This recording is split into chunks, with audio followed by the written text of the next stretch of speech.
ಭಾಷೆಗಳಲ್ಲಿ ಒಂದು 5 ದ್ರಾವಿಡ ಭಾಷೆಗಳಲ್ಲಿ ಒಂದಾದಂತಹ ಕನ್ನಡ ತನ್ನದೇ ಆದಂತಹ ಒಂದು ಇತಿಹಾಸವನ್ನ ಹೊಂದಿದೆ. ಸುಮಾರು 3000 ವರ್ಷಗಳ ಇತಿಹಾಸವನ್ನ ಹೊಂದಿರುವಂತಹ ಕನ್ನಡ ಹಲವಾರು ಗ್ರೀಕ್ ದಾಖಲೆಗಳಲ್ಲಿ ಕನ್ನಡದ ಪದಗಳು ಕಂಡು ಬಂದಿವೆ. ಸುಮಾರು ಕ್ರಿಸ್ತ ಪೂರ್ವ 2ನೇ ಶತಮಾನದಲ್ಲೇ ಈ ಕನ್ನಡ ಭಾಷೆ ಆಡಳಿತ ಭಾಷೆ ಆಗಿತ್ತು ಅನ್ನುವ ದಾಖಲೆಗಳು ಸಿಕ್ಕಿವೆ. ಆದರೆ ಸಾಹಿತ್ಯದ ಭಾಷೆ ಆಗಿತ್ತು ಅನ್ನುವಂತಹ ಗೊಂದಲಗಳಿವೆ. ಈ ಕನ್ನಡ ಭಾಷೆ ಅಧಿಕೃತವಾಗಿ ಈ ಒಂದು ಅಲ್ಮಿಡಿ ಶಾಸನದಲ್ಲಿ ನಾವು ಕಾಣಬಹುದಾಗಿದೆ. ಈ 450ರಲ್ಲಿ ಕದಂಬರ ಪ್ರಸಿದ್ಧ ದೊರೆ ಕಾಕಸ್ತವರಮ್ಮನ ಕಾಲದಲ್ಲಿ ಬಂದಿರತಕ್ಕಂಥದ್ದು. ಇದು ಕನ್ನಡದ ಮೊದಲ ಶಾಸನವಾಗಿದೆ. ಇದನ್ನು ಬಿಟ್ಟರೆ ನಮಗೆ ಸಿಗುವಂತಹ ಇನ್ನೊಂದು ಪ್ರಮುಖ ಶಾಸನ ಅಂತ ಹೇಳಿದ್ರೆ ಬಾದಾಮಿ ಶಾಸನ.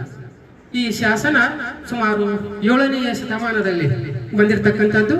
ಈ ಶಾಸನದಲ್ಲಿ ಸಾಧುಗೆ ಸಾಧು, ಮಾಧುರಂಗೆ ಮಾಧುರಂ, ಬಾದಿಪ್ಪ ಕಲೆಗೆ ಕಲಿಯುಗ ವಿಪರೀತನ್, ಮಾಧವನಿ ತನ್ ಬೆರನಲ್ಲ ಎಂದು ಬರೆಯಲಾಗಿದೆ. ಹೀಗೆ ತ್ರಿಪದಿಯನ್ನ ನೋಡಿದಾಗ, ಒಂದು ಅಚ್ಚುಕಟ್ಟಾದಂತಹ ಸಾಲುಗಳನ್ನು ನೋಡಿದಾಗ ನಮ್ಮ ಕನ್ನಡ ಭಾಷೆ ಇನ್ನೂ ಬಹಳ ಹಳೆಯದಾಗಿರ್ಬಹುದು ಎನ್ನುವಂತಹ ಒಂದು ಸಂಶಯ ಹುಟ್ಟೈತಿ. ಯಾಕಂತ ಹೇಳಿದ್ರೆ ಈ ಒಂದು ಶಾಸನದಲ್ಲಿ ಸಾಧುವಿಗೆ ಸಾಧು ಅಂದರೆ ಒಳ್ಳೆಯವರಿಗೆ ಒಳ್ಳೆಯವನು, ಮಾಧುರಂಗೆ ಮಾಧುರ ಅಂದರೆ ಕೆಟ್ಟವರಿಗೆ ಕೆಟ್ಟವನು, ಬಾದಿಪ್ಪ ಕಲೆಗೆ ಕಲಿಯುಗ ವಿಪರೀತನ್ ಅಂದರೆ ಯಾರು ಅವರಿಗೆ ತೊಂದರೆಯನ್ನು ಕೊಡ್ತಾರೋ ಅವರಿಗೆ ಕಲಿ ಅಂದ್ರೆ ವೀರರಿಗೆ, ಅಂತರಿಗೆ ಕಲಿಯುಗ ವಿಪರೀತನ್ ಒಬ್ಬ ವೀರವಾಗಿ ಒಂದು ಎದುರಿಸತಕ್ಕಂಥವನು ಅನ್ನುವಂತಹ ಸಾಲುಗಳಿವೆ. ಈ ಒಂದು ಬಾದಾಮಿ ಶಾಸನ ಕಪ್ಪೆ ಅರಬಟ ಅನ್ನುವಂತಹ ಯೋಧನ ಕುರಿತು ಬರೆಯಲಾಗಿದೆ. ನಂತರ ನಮಗೆ ಸಿಗುವಂತಹ ಕನ್ನಡದ ಪ್ರಪ್ರಥಮ ಹೇಳಿದ್ರೆ ಕವಿರಾಜ ಮಾರ್ಗ. ಇದರ ಕರ್ತೃ ಶ್ರೀ ವಿಜಯ. ಇದು ರಾಷ್ಟ್ರಕೂಟರ ಕಾಲದಲ್ಲಿ ಬಂದಿರತಕ್ಕಂಥದ್ದು.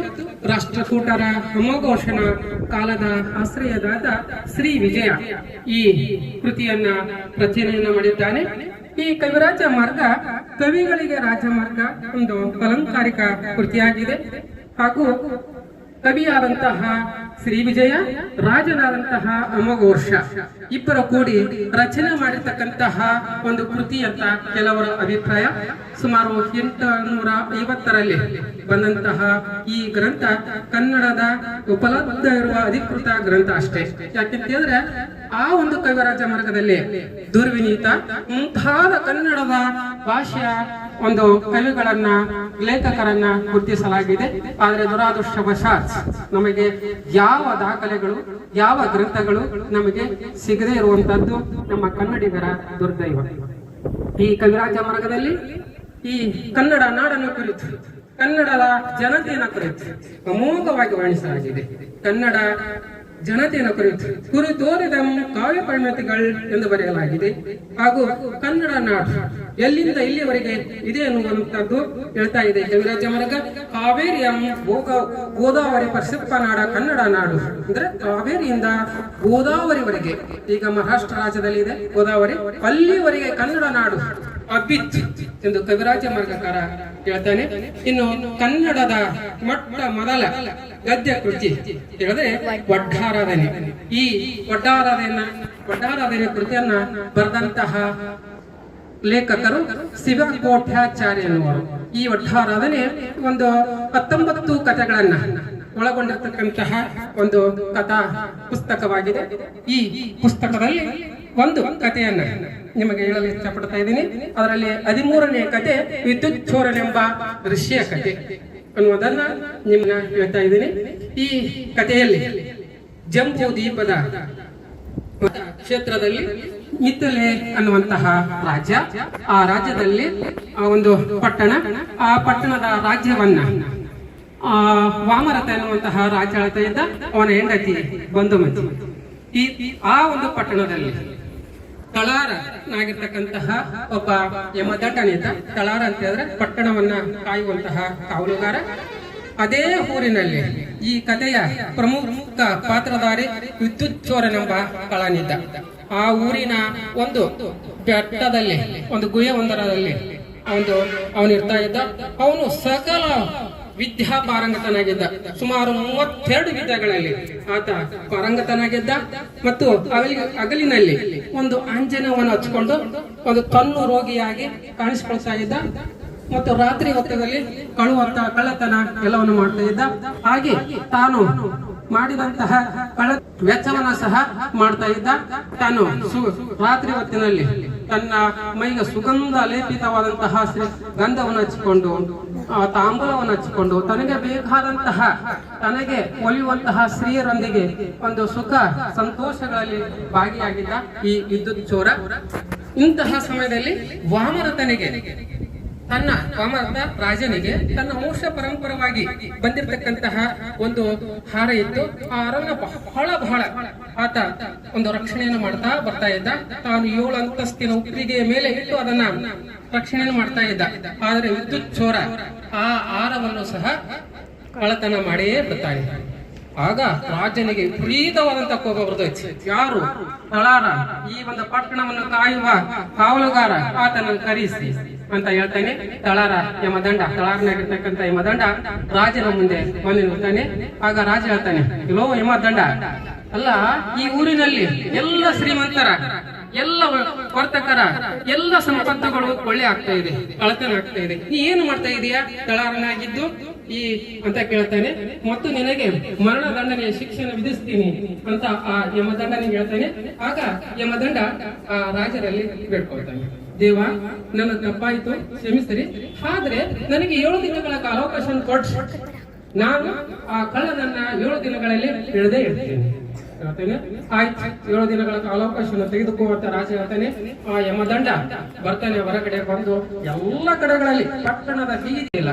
ಯಾಕೆಂತಂದ್ರ ಈ ವಿದ್ಯುತ್ ಚೋರ ಕಳ್ಳ ಏನ್ ಮಾಡ್ತಾ ಇದ್ನ ಅಂತಂದ್ರ ಸುಮಾರು 32 ವಿದ್ಯೆಗಳನ್ನ ಕಲಿತು ಬಿಟ್ಟಿದ್ದ. ಒಂದು ಅಗಲತ್ತಿನಲ್ಲಿ ಒಂದು ಅಂಜನೆಯನ್ನು ಹಚ್ಕೊಳ್ತಾ ಇದ್ದ, ಒಂದು ತನ್ನು ರೋಗಿಯಾಗಿ ಕಾಣಿಸ್ತಾ ಇದ್ದ, ರಾತ್ರಿ ಹೊತ್ತಿನಲ್ಲಿ ತನ್ನ ನೈಜ ರೂಪವನ್ನ ತೋರಿಸ್ತಾ ಇದ್ದ.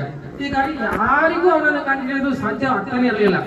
7ನೇ ದಿವಸ ಆ ಒಂದು ಗುಹೆಯೊಂದರಲ್ಲಿ, ಆ ಒಂದು ಪಾಳಬಿದ್ದ ದೇವಸ್ಥಾನದಲ್ಲಿ ಆ ಯಮದಂಡ ಕುತ್ಕೊಂಡಿರ್ತಾನೆ. ಈತ ಬರ್ತಾ ಇರ್ತಾನೆ, ಕಳ್ಳ ವಿದ್ಯುತ್ ಚೋರ ಪೂರ್ತಿ ತನ್ನು ರೋಗಿಷ್ಠನಾಗಿ ಬರ್ತಾ ಇರ್ತಾನೆ. ಅಲ್ಲಿ ನೀರು ಹರಿತಾ ಇರ್ತೈತೆ. ನೀರು ಹರಿತಾ ಇರುವಾಗ ಆ ಯಮದಂಡ ನೋಡ್ತಾ ಇರ್ತಾನೆ. ನೀವು ಹೆಂಗ ದಾತಾನೆ ನೋಡೋಣ, ನೀವು ತನ್ನು ರೋಗಿಯನ್ನ ಹೆಂಗ್ ದಾತಾನೆ ಅಂತ ನೋಡ್ತಾನೆ. ಅವನು ಆ ಕಡೆ ಈ ಕಡೆ ನೋಡ್ತಾನೆ. ಕಳ್ಳ ನೋಡಿ ಒಮ್ಮೆಗೆ ತನ್ನ ನೈಜ ರೂಪಕ್ಕೆ ಒಂದು ಅದನ್ನ ಹಾರಿ ಬಿಡ್ತಾನೆ. ಆಗ ಯಮದಂಡನಿಗೆ ಗೊತ್ತಾಗ್ಬಿಡ್ತೈತಿ, ಇವನೇ ಕಳ್ಳ ಅಂತ ಹೇಳಿ. ಕಳ್ಳನನ್ನ ಹೋಗಿ ಆ ರಾಜನ ಮುಂದೆ ನಿಲ್ಲಿಸ್ತಾನೆ, ಇವನೇ ಕಳ್ಳ ಅಂತ. ಆಗ ರಾಜನ ಮುಂದೆ ಕಳ್ಳ ಕೇಳ್ತಾನೆ, ವಿದ್ಯುತ್ ಚೋರ, ಇಲ್ಲ ಯಮದಂಡ ಏನ್ ಮಾಡಿದಾನೆ ಅಂತ ಹೇಳಿದ್ರೆ ತನ್ನ ಮೇಲಿನ ಅಪಾದನೆಗಳನ್ನು ತಪ್ಪಿಸಿಕೊಳ್ಳೋದಕ್ಕೋಸ್ಕರವಾಗಿ ನನ್ನಂತಹ ರೋಗಿಷ್ಠನಾದಂತಹ ಸಣ್ಣ ರೋಗಿಯನ್ನ ತಂದು ನಿಮ್ಮ ಮುಂದೆ ಅಪರಾಧಿ ಅಂತ ಹೇಳ್ತಾ ಇದ್ದಾನೆ. ಇಲ್ಲ ಮಹಾಪ್ರಭುಗಳೇ, ನಾನು ಏನೂ ಇಲ್ಲ, ನಾನು ಕಳ್ಳನಲ್ಲ ಅಂತ ಹೇಳ್ತಾನೆ. ಆಗ ಆ ಒಂದು ಯಮದಂಡ ಒಂದು ಅಂಜನವನ್ನ ಹಚ್ತಾನೆ. ಅವನು ಮೊದಲ ರೂಪವನ್ನ ತಾಳಿಬಿಡ್ತಾನೆ. ಮೊದಲ ರೂಪಕ್ಕೆ ಬರ್ತಾನೆ. ಅವನು ರಾಜನಿಗೆ ಸ್ವಲ್ಪ ನಂಬಿಕೆ ಬರ್ತಾ ಇತ್ತು. ಇನ್ನೂ ನಂಬಿಕೆ ಬರಲಿ ಅಂತೇಳಿ ಯಮದಂಡ ಏನ್ ಮಾಡ್ತಾನೆ, ಅಲ್ಲಿರ್ತಕ್ಕಂಥ ಎಲ್ಲ ದಾಸಿಯರನ್ನ ಕರೆಸಿ ಅವ್ರಿಗೊಂದು ರೀತಿಯಾದಂತಹ ಒಂದು ಆಂಜನವನ್ನ ಹಚ್ತಾನೆ. ಅವರು ತನ್ನು ರೋಗಿಗಳಾಗಿ ಕಾಣಿಸ್ಕೊಳ್ತಾರೆ. ಹಾಗೆ ಮತ್ತೊಂದು ಆಂಜನೇಯವನ್ನು ಹಚ್ಚಿದಾಗ ಅವರು ಮೊದಲಿನ ರೂಪಕ್ಕೆ ಬರ್ತಾರೆ.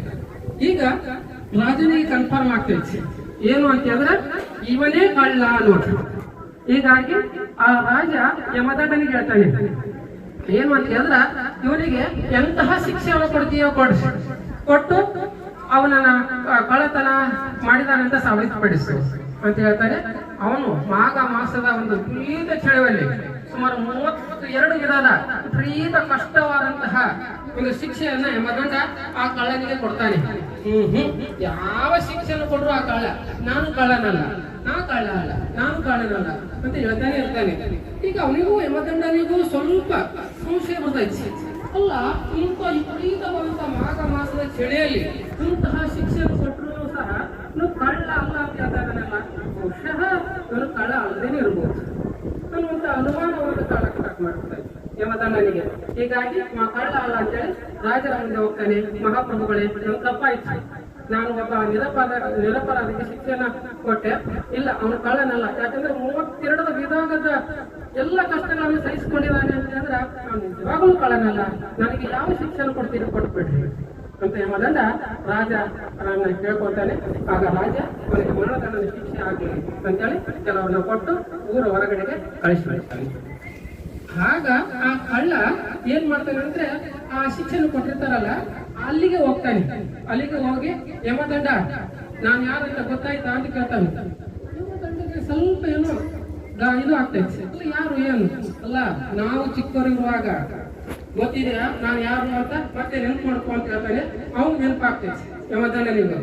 ಆಗ ಅಲ್ಲಿರ್ತಕ್ಕಂಥ ಎಲ್ಲರಿಗೂ ಹೇಳ್ತಾನೆ, ನನ್ನನ್ನ ರಾಜನ ಹತ್ರ ಕರ್ಕೊಂಡು ಹೋಗ್ರಿ, ನಾನು ಒಂದು ವಿಷಯ ಅಂತ ಹೇಳ್ತಾನೆ. ಇಬ್ಬರನ್ನ ಯಮದಂಡನನ್ನ ವಿದ್ಯುತ್ವರನನ್ನ ರಾಜನ ಮುಂದೆ ತಂದು ನಿಲ್ಲಿಸ್ತಾರೆ.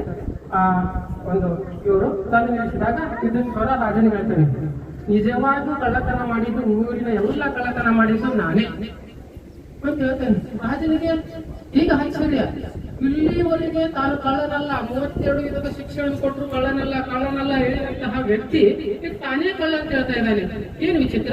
ಸರಿ ಆಯ್ತು, ನೀನು ಕಳ್ಳ ಅಂತ ಒಪ್ಕೊಂಡಿದ್ಯಾ, ಇಲ್ಲಿ ಊರಿನ ಎಲ್ಲ ಶ್ರೀಮಂತರ ಎಲ್ಲ ವರ್ತಕರ ನನ್ನ ಮುತ್ತಿನ ಹಾರ ಕಳ್ಳತನ ಮಾಡಿದ್ದು ಎಲ್ಲಿದ್ದೀರಿ ಹೇಳು ಅಂತ ಕೇಳ್ತಾನೆ. ಆಗ ಆ ವಿದ್ಯುತ್ ಚೋರ ತಾನು ಇಟ್ಟಂತಹ ಗುಹೆಯ ಒಳಗಡೆ ಆ ಪರ್ವತದ ಗುಹೆಯೊಳಗೆ ಇಟ್ಟಿರ್ತಾನೆ. ಒಂದು ಕಲ್ಲನ್ನ ಮುಗಿಸ್ತಾ ಇರ್ತಾನೆ. ಅಲ್ಲಿ ಹೋಗಿ ತೋರಿಸ್ತಾನೆ. ಆ ಮುತ್ತಿನ ಹಾರವನ್ನ ರಾಜನ ಕೊಡ್ತಾನೆ. ಅದು ಯಾರ್ಯಾರಿದು ಎಲ್ಲ ವರ್ತಕದ್ದು ತಗೊಳ್ರಿ ಅಂತ ಹೇಳ್ತಾನೆ. ಇನ್ನೂ ಸ್ವಲ್ಪ ಸಂಪತ್ತನ್ನ ನನ್ನ ಸ್ವಭಾವಕ್ಕಾಗಿ ನಾನು ಖರ್ಚು ಮಾಡಿದ್ದೀನಿ ಅಂತ ಹೇಳ್ತಾನೆ. ಏನಿದು, ಯಾಕೆ ಹಿಂಗ್ ಮಾಡಿದೆ ಅಂತ ರಾಜ ಆ ವಿದ್ಯುತ್ ಚೋರನ ಕೇಳ್ತಾನೆ. ಆ ವಿದ್ಯುತ್ ಚೋರ ತನ್ನ ಕಥೆಯನ್ನು ಹೇಳಕ್ ಸ್ಟಾರ್ಟ್ ಮಾಡ್ತಾನೆ. ಏನು ಅಂತಂದ್ರ, ನಾನು ಒಬ್ಬ ರಾಜನ ಮಗನಾಗಿದ್ದೆ. ಈ ಯಮದಂಡ ತಳಾರನ ಮಗನೇ, ಅವನು ತಳಾರನ ಮಗನೇ ಆಗಿದ್ದ. ನಾವಿಬ್ಬರು ಸೇರಿ ಒಂದೇ ಗುರುಕುಲದಲ್ಲಿ ಓದ್ತಾ ಇದ್ದೆವು. ಆದರೆ ಆ ಯಮದಂಡ ನನಗಿಂತಲೂ ಸ್ವಲ್ಪ ಇದರಲ್ಲಿ ವಿದ್ಯೆಯಲ್ಲಿ ಸ್ವಲ್ಪ ಮುಂದಿದ್ದ. ಒಂದು ಬಾರಿ ನಾವಿಬ್ಬರು ಸೇರಿ ಒಂದು ಕಾಡಿಗೆ ಹೋಗಿದ್ದೆವು. ಆ ಯಮದಂಡ ನನ್ನನ್ನು ತಪ್ಪಿಸಿಕೊಂಡಾಗ ಎಲ್ಲಿ ಹೋದ ಯಮದಂಡ, ಎಲ್ಲಿ ಹೋದ ಅಂತ ನಾನು ಹುಡುಕಾಡ್ತಾ ಇದ್ದೆ. ಅವನು ಸಿಗಲೇ ಇಲ್ಲ. ಕೊನೆಗೆ ನಾನು ತೂಗಿ ಹೇಳಿದೆ, ಯಮದಂಡ ನೀನು ಹೇಗೆ ತಪ್ಪಿಸಿಕೊಂಡಿದ್ದೀವೋ ಹಾಗೆ ನಾನು ಒಬ್ಬ ಕಳ್ಳನಾಗಿ ತಪ್ಪಿಸಿಕೊಳ್ತೀನಿ, ಆಗ ನೀನು ಕಂಡಿಡಿ, ನೋಡೋಣ ನಿನ್ನ ಒಂದು ಶಕ್ತಿಯನ್ನ ಮುಂದೆ ಪ್ರದರ್ಶಿಸುವಂತ ಹೇಳಿದೆ. ಆ ಒಂದು ಅವತ್ತೇ ನಾವಿಬ್ಬರು ಪ್ರತಿಜ್ಞೆಯನ್ನು ಮಾಡಿಬಿಟ್ಟಿದ್ದೆವು, ನೀನು ತಳಾರನೇ ಆಗು, ನಾನು ಕಳ್ಳನಾಗ್ತೀನಿ ಅಂತೇಳಿ. ಹೀಗಾಗಿ ನಾನು ನನ್ನ ರಾಜ್ಯದಲ್ಲಿ ನಾನು ಮುಂದೆ ರಾಜನಾದೆ, ಅವ ತಳಾರನಾದ. ಆದ್ರೆ ನನ್ನ ರಾಜ್ಯದಲ್ಲಿ ನಾನು ಕಳ್ಳತನ ಮಾಡಿದ್ರೆ ಅವನು ಹಿಡಿಯಲಿಕ್ಕೆ ಸಾಧ್ಯನೇ ಆಗಲಿಲ್ಲ. ಹೀಗಾಗಿ ಅವನು ಬಿಟ್ಟು ಬಂದ, ಮತ್ತೊಂದು ರಾಜ್ಯಕ್ಕೆ ಬಿಟ್ಟು ಬಂದು ಇಲ್ಲಿಗೆ ಬಂದ. ನಾನು ಇಲ್ಲಿಗೆ ಬಂದು ಅವನನ್ನ ಪರೀಕ್ಷೆಯನ್ನ ಮಾಡಿದೆ ಅಷ್ಟೇ ಅಂತ ಆ ವಿದ್ಯುತ್ ಚೋರ ಋಷಿ, ಈ ವಿದ್ಯುತ್ ಚೋರನೆಂಬ ಋಷಿ ಅಂದ್ರೆ ಒಬ್ಬ ಋಷಿಯ ಕತೆ ಅನ್ನುವಂಥದ್ದನ್ನ ಈ ಮೂಲಕವಾಗಿ ಈ ಒಟ್ಟಾರಾಧನೆಯ 13ನೆಯ ಕತೆ ಈ ರೀತಿ ಕೆಲಸದಲ್ಲಿ ರತ್ನತ್ರಯಗಳೆಂಬ ಒಂದು ಪ್ರಸಿದ್ಧರಾಗಿರ್ತಕ್ಕಂತಹ ಪಂಪ, ರನ್ನ, ಹೊನ್ನ ಮತ್ತು ಉಳಿದ ಕವಿಗಳ ಬಗ್ಗೆ ನೋಡೋಣ. ಪಂಪ ಈತ ನಮ್ಮ ಕನ್ನಡ ಸಾಹಿತ್ಯದಲ್ಲಿ ಅತ್ಯಂತ ಪ್ರಸಿದ್ಧನಾದಂತಹ ಕವಿಯಾಗಿದ್ದಾನೆ. ಪಂಪನನ್ನ ಕನ್ನಡ ಸಾಹಿತ್ಯ ಇತಿಹಾಸದಲ್ಲಿ ಆದಿಕವಿ ಎಂದು ಕರೆಯಲಾಗ್ತಾ ಇದೆ. ಪಂಪ ಈತ ರಾಷ್ಟ್ರಕೂಟರ ಒಂದು ಸಾಮಂತ ದೊರೆಯಾದಂತಹ ಹರಿಕೇಸರಿಯ ಆಸ್ಥಾನ ಕವಿಯಾಗಿದ್ದ, ಆಶ್ರಯದಾತನಾಗಿದ್ದ. ಪಂಪ 2 ಕೃತಿಗಳನ್ನ ರಚನೆ ಮಾಡಿದ್ದಾನೆ. ಮೊದಲನೇದಾಗಿ ಆದಿಪುರಾಣ, ಎರಡನೇದು ವಿಕ್ರಮಾರ್ಜುನ ವಿಜಯ. ಈ ಆದಿಪುರಾಣ ಜೈನ ಕವಿಯಾದಂತಹ ಈ ಪಂಪ ತನ್ನ ಮೊದಲ ತೀರ್ಥಂಕರಾದಂತಹ ಆದಿನಾಥ ಅಥವಾ ಗುರುನಾಥ ಅಥವಾ ಋಷಭನಾಥನ ಕುರಿತಾಗಿದೆ. ಈ ಆದಿನಾಥಗೆ 2 ಮಕ್ಕಳು ಇರ್ತಾರೆ, ಒಬ್ಬ ಭರತ ಮತ್ತೊಬ್ಬ ಬಾಹುಬಲಿ. ಈ ಭರತ ಬಾಹುಬಲಿಯರು ತಮ್ಮ ರಾಜ್ಯವನ್ನ ಬೇರೆ ಮಾಡ್ಕೊಳ್ತಾರೆ. ಈ ಭರತನ ಅಂಗಾರದಲ್ಲಿ ಒಂದು ಚಕ್ರರತ್ನ ಹೊಡ್ತೈತೆ. ಆ ಚಕ್ರರತ್ನ ಭರತನಿಗೆ ಹೇಳ್ತೈತೆ, ನೀನು ಷಟ್ಖಂಡ ಭೂಮಂಡಲಗಳನ್ನೆಲ್ಲ ಜಯಿಸುವಂತಹ ಒಂದು ಶಕ್ತಿಯನ್ನು ನಾನು ಕೊಡ್ತೀನಿ, ಎಲ್ಲವನ್ನ ಗೆದ್ದು ನಿನಗೆ ಕೊಡ್ತೀನಿ ಅಂತ ಹೇಳ್ತೈತಿ. ಹೀಗಾಗಿ ಆ ಚಕ್ರರತ್ನದಿಂದ ಷಟ್ಖಂಡ ಗೆದ್ದು ತನ್ನ ರಾಜಧಾನಿಗೆ ಬರುವಂತಹ ಭರತ ಆ ರಾಜಧಾನಿಯ ಬಾಗಿಲಲ್ಲಿ, ದ್ವಾರ ಬಾಗಿಲಲ್ಲಿ ಆ ಚಕ್ರರತ್ನ ನಿಂತುಕೊಳ್ತೈತಿ. ಆಗ ಪುರೋಹಿತರನ್ನ ಕೇಳಿದಂತಹ ಭರತ ಯಾಕೆ ನಿಂತು ಅಂತ ಕೇಳ್ತಾನೆ. ಆಗ ಪುರೋಹಿತರು ಹೇಳ್ತಾರೆ, ನೀನು ಷಟ್ಖಂಡ ಭೂಮಂಡಲಗಳನ್ನೆಲ್ಲ ಗೆದ್ದಿರಬಹುದು, ಆದರೆ ನಿನ್ನ ತಮ್ಮನಾದಂತಹ ಬಾಹುಬಲಿಯನ್ನ ಗೆದ್ದಿಲ್ಲ. ಅಂತ ಹೇಳ್ತಾರೆ. ಹೀಗಾಗಿ ಭರತ ಒಂದು ಬಾಹುಬಲಿಗೆ ಒಂದು ಓಲೆಯನ್ನ ಕೊಟ್ಟು ಕಳಿಸ್ತಾನೆ. ನೀನು ಈಗಿಂದೀಗಲೇ ಶರಣಾಗಬೇಕು, ಇಲ್ಲದಿದ್ದರೆ ಯುದ್ಧಕ್ಕೆ ಸಿದ್ಧನಾಗ ಅನ್ನುವಂತಹ ಓಲೆಯನ್ನ ಬಾಹುಬಲಿಗೆ ಕೊಟ್ಟು ಕಳಿಸ್ತಾನೆ. ಆಗ ಬಾಹುಬಲಿ ಅದಕ್ಕೆ ಉತ್ತರವನ್ನು ಬರೀತಾನೆ, ನೀನು ನನ್ನ ಅಣ್ಣ ಎನ್ನುವಂತಹ ಕಾರಣಕ್ಕೆ ನಾನು ಗೌರವ ಕೊಡ್ತೇನೆ, ನಿನಗೆ ನಮಸ್ಕರಿಸ್ತೇನೆ. ಆದರೆ ನೀನು ಗೌರವದಿಂದ ನನಗೆ ಯುದ್ಧಕ್ಕೆ ಸಿದ್ಧನಾಗುವಂತಂದ್ರೆ ನೀನು ಯುದ್ಧಕ್ಕೆ ಸಿದ್ಧನಾಗು ಅಂತ ಒಂದು ಪತ್ರವನ್ನ ಓಲೆಯನ್ನ ಮತ್ತೆ ಬರೆದು ಕಳಿಸ್ತಾನೆ. ಹೀಗಾಗಿ ಯುದ್ಧ ಅನಿವಾರ್ಯವಾಗಿ ಭರತ ಬಾಹುಬಲಿಯರ ನಡುವೆ ಸುಮಾರು 64 ರೀತಿಯ ಯುದ್ಧಗಳಾಗ್ತವು. ಆ ಯುದ್ಧಗಳಲ್ಲಿ ದೃಷ್ಟಿಯುದ್ಧ, ಜಲಯುದ್ಧ, ಹೀಗೆ ಬೇರೆ ಬೇರೆ ಯುದ್ಧಗಳಾಗ್ತವು. ಕೊನೆಗೆ ಮಲ್ಲ ಯುದ್ಧ. ಆ ಮಲ್ಲ ಯುದ್ಧದಲ್ಲಿ ಬಾಹುಬಲಿ ನನ್ನನಾದಂತಹ ಭರತನನ್ನ ಅನಾಮತ್ತಾಗಿ ಎತ್ತಿ ಇನ್ನೇನು ಸಾಯಿಸಬೇಕು ಅನ್ನುವಷ್ಟರಲ್ಲಿ ಅವನ ಮನಸ್ಸು ಪರಿವರ್ತನೆ ಆಗ್ತದೆ.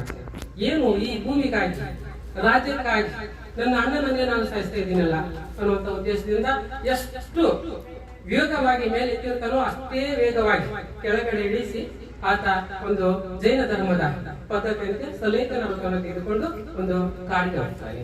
ಇಂತಹ ಅದ್ಭುತವಾದಂತಹ ಕಥೆಯ ರಚನೆಕಾರ ಈ ಒಂದು ಪಂಪ. ಆತನ ಇನ್ನೊಂದು ಕೃತಿ ವಿಕ್ರಮಾರ್ಜುನ ವಿಜಯ. ಈ ವಿಕ್ರಮಾರ್ಜುನ ವಿಜಯ ಮೂಲ ಮಹಾಭಾರತ, ವ್ಯಾಸ ಮಹರ್ಷಿಗಳು ರಚನೆ ಮಾಡಿರ್ತಕ್ಕಂತಹ ಮೂಲ ಮಹಾಭಾರತದಿಂದ ವಿಭಿನ್ನವಾಗಿದೆ. ಹೊಸ ಶೈಲಿಯಲ್ಲಿ ರಚನೆ ಮಾಡಿದ್ದಾನೆ.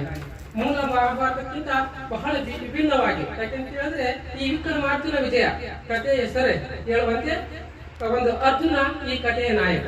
ಆದರೂ ಅರ್ಜುನ ಕಥೆಯ ನಾಯಕನಾಗಿ ಕೊಂಡರೂ ಸಹ ಒಂದು ಕಡೆ ಮಹಾಭಾರತದಲ್ಲಿ ಹೇಳ್ತಾನೆ, ಮಹಾಭಾರತದಲ್ಲಿ ನೆನೆಯುವುದಾದರೆ ಕರ್ಣ ಅಂತ ಹೇಳ್ತಾನೆ. ಹೀಗೆ ವಿಭಿನ್ನವಾಗಿ ಒಂದು ವಿರೋಧ ಪಾತ್ರವನ್ನು ಸಹ ಒಂದು ಅದ್ಭುತವಾಗಿ ಚಿತ್ರಿಸುವಂತಹ ಕಲೆ ಪಂಪನದಾಗಿದೆ.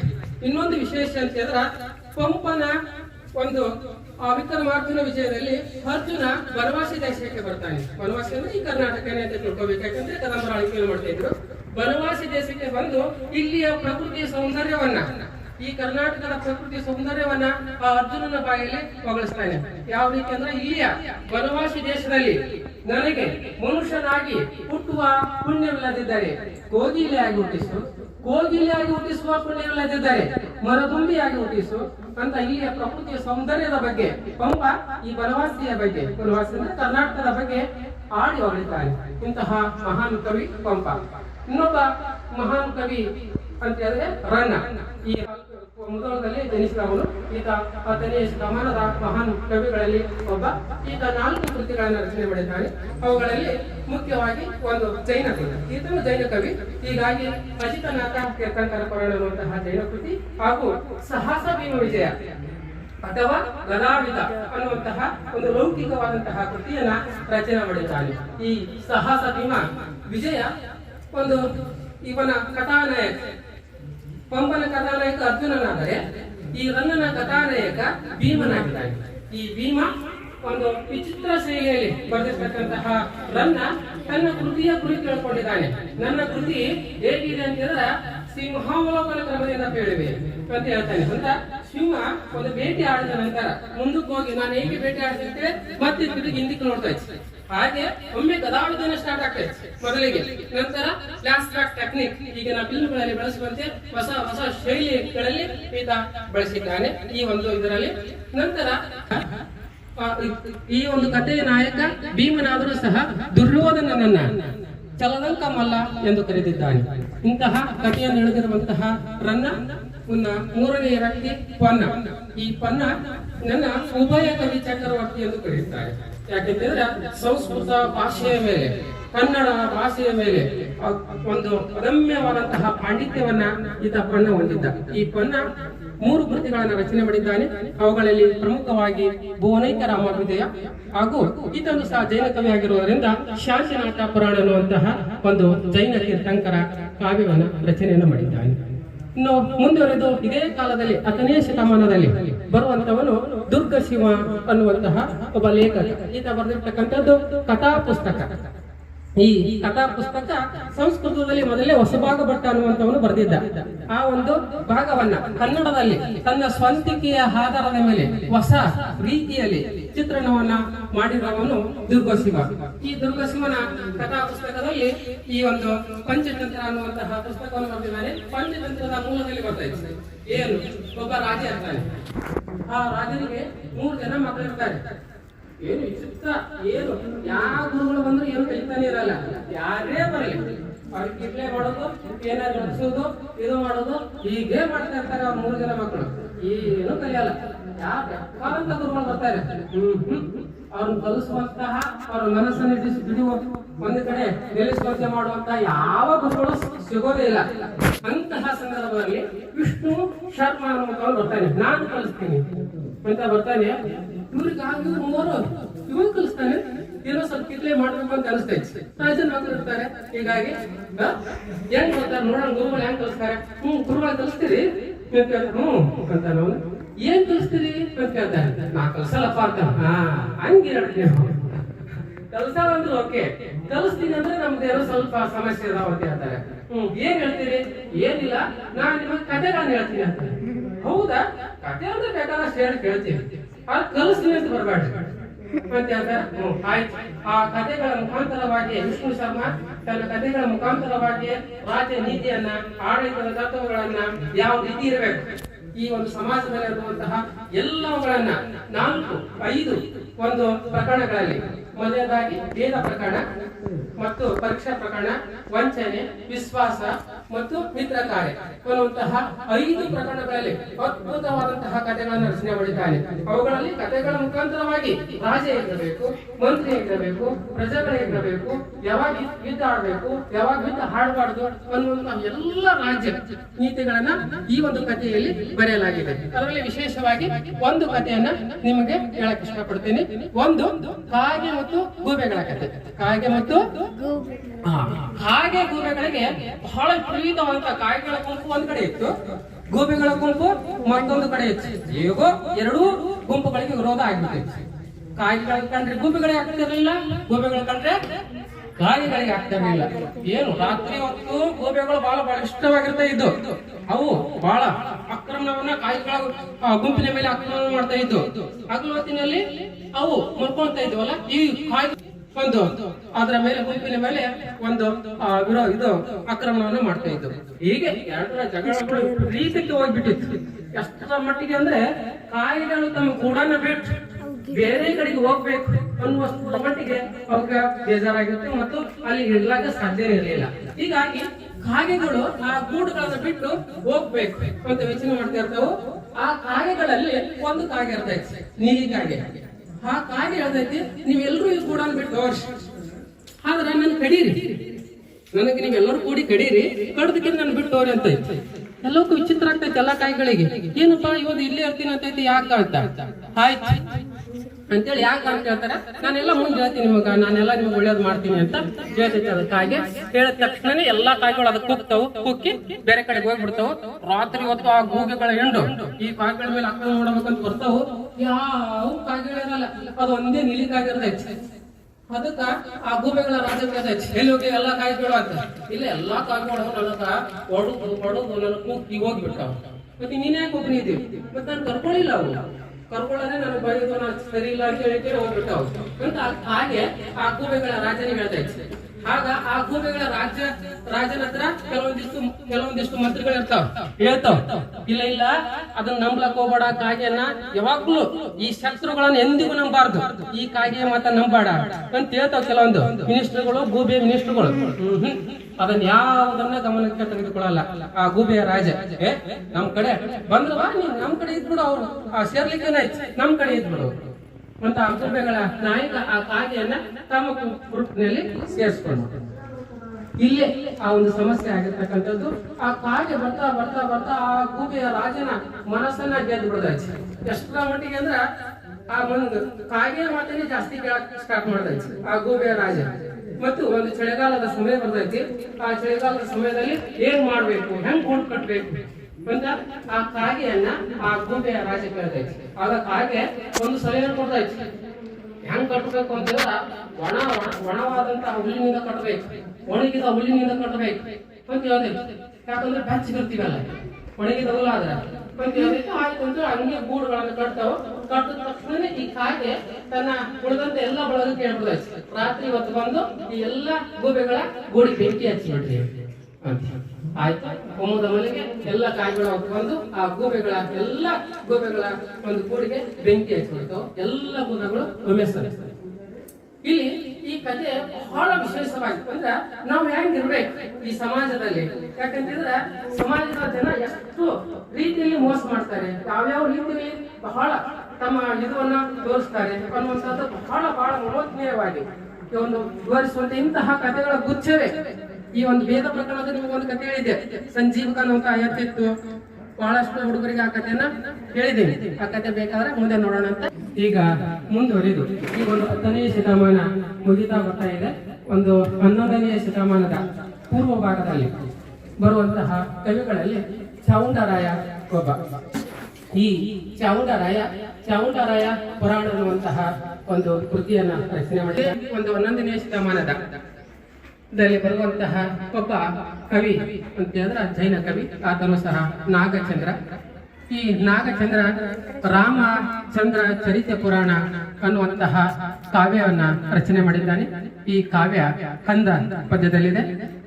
ಈ ಒಂದು ವಾಲ್ಮೀಕಿ ರಾಮಾಯಣ ಈತ ಬರೆದಂತಹ ರಾಮಚಂದ್ರ ಚರಿತ್ರೆ ಪುರಾಣ ಕಾವ್ಯಕ್ಕೂ ವಿಭಿನ್ನವಾಗಿದೆ.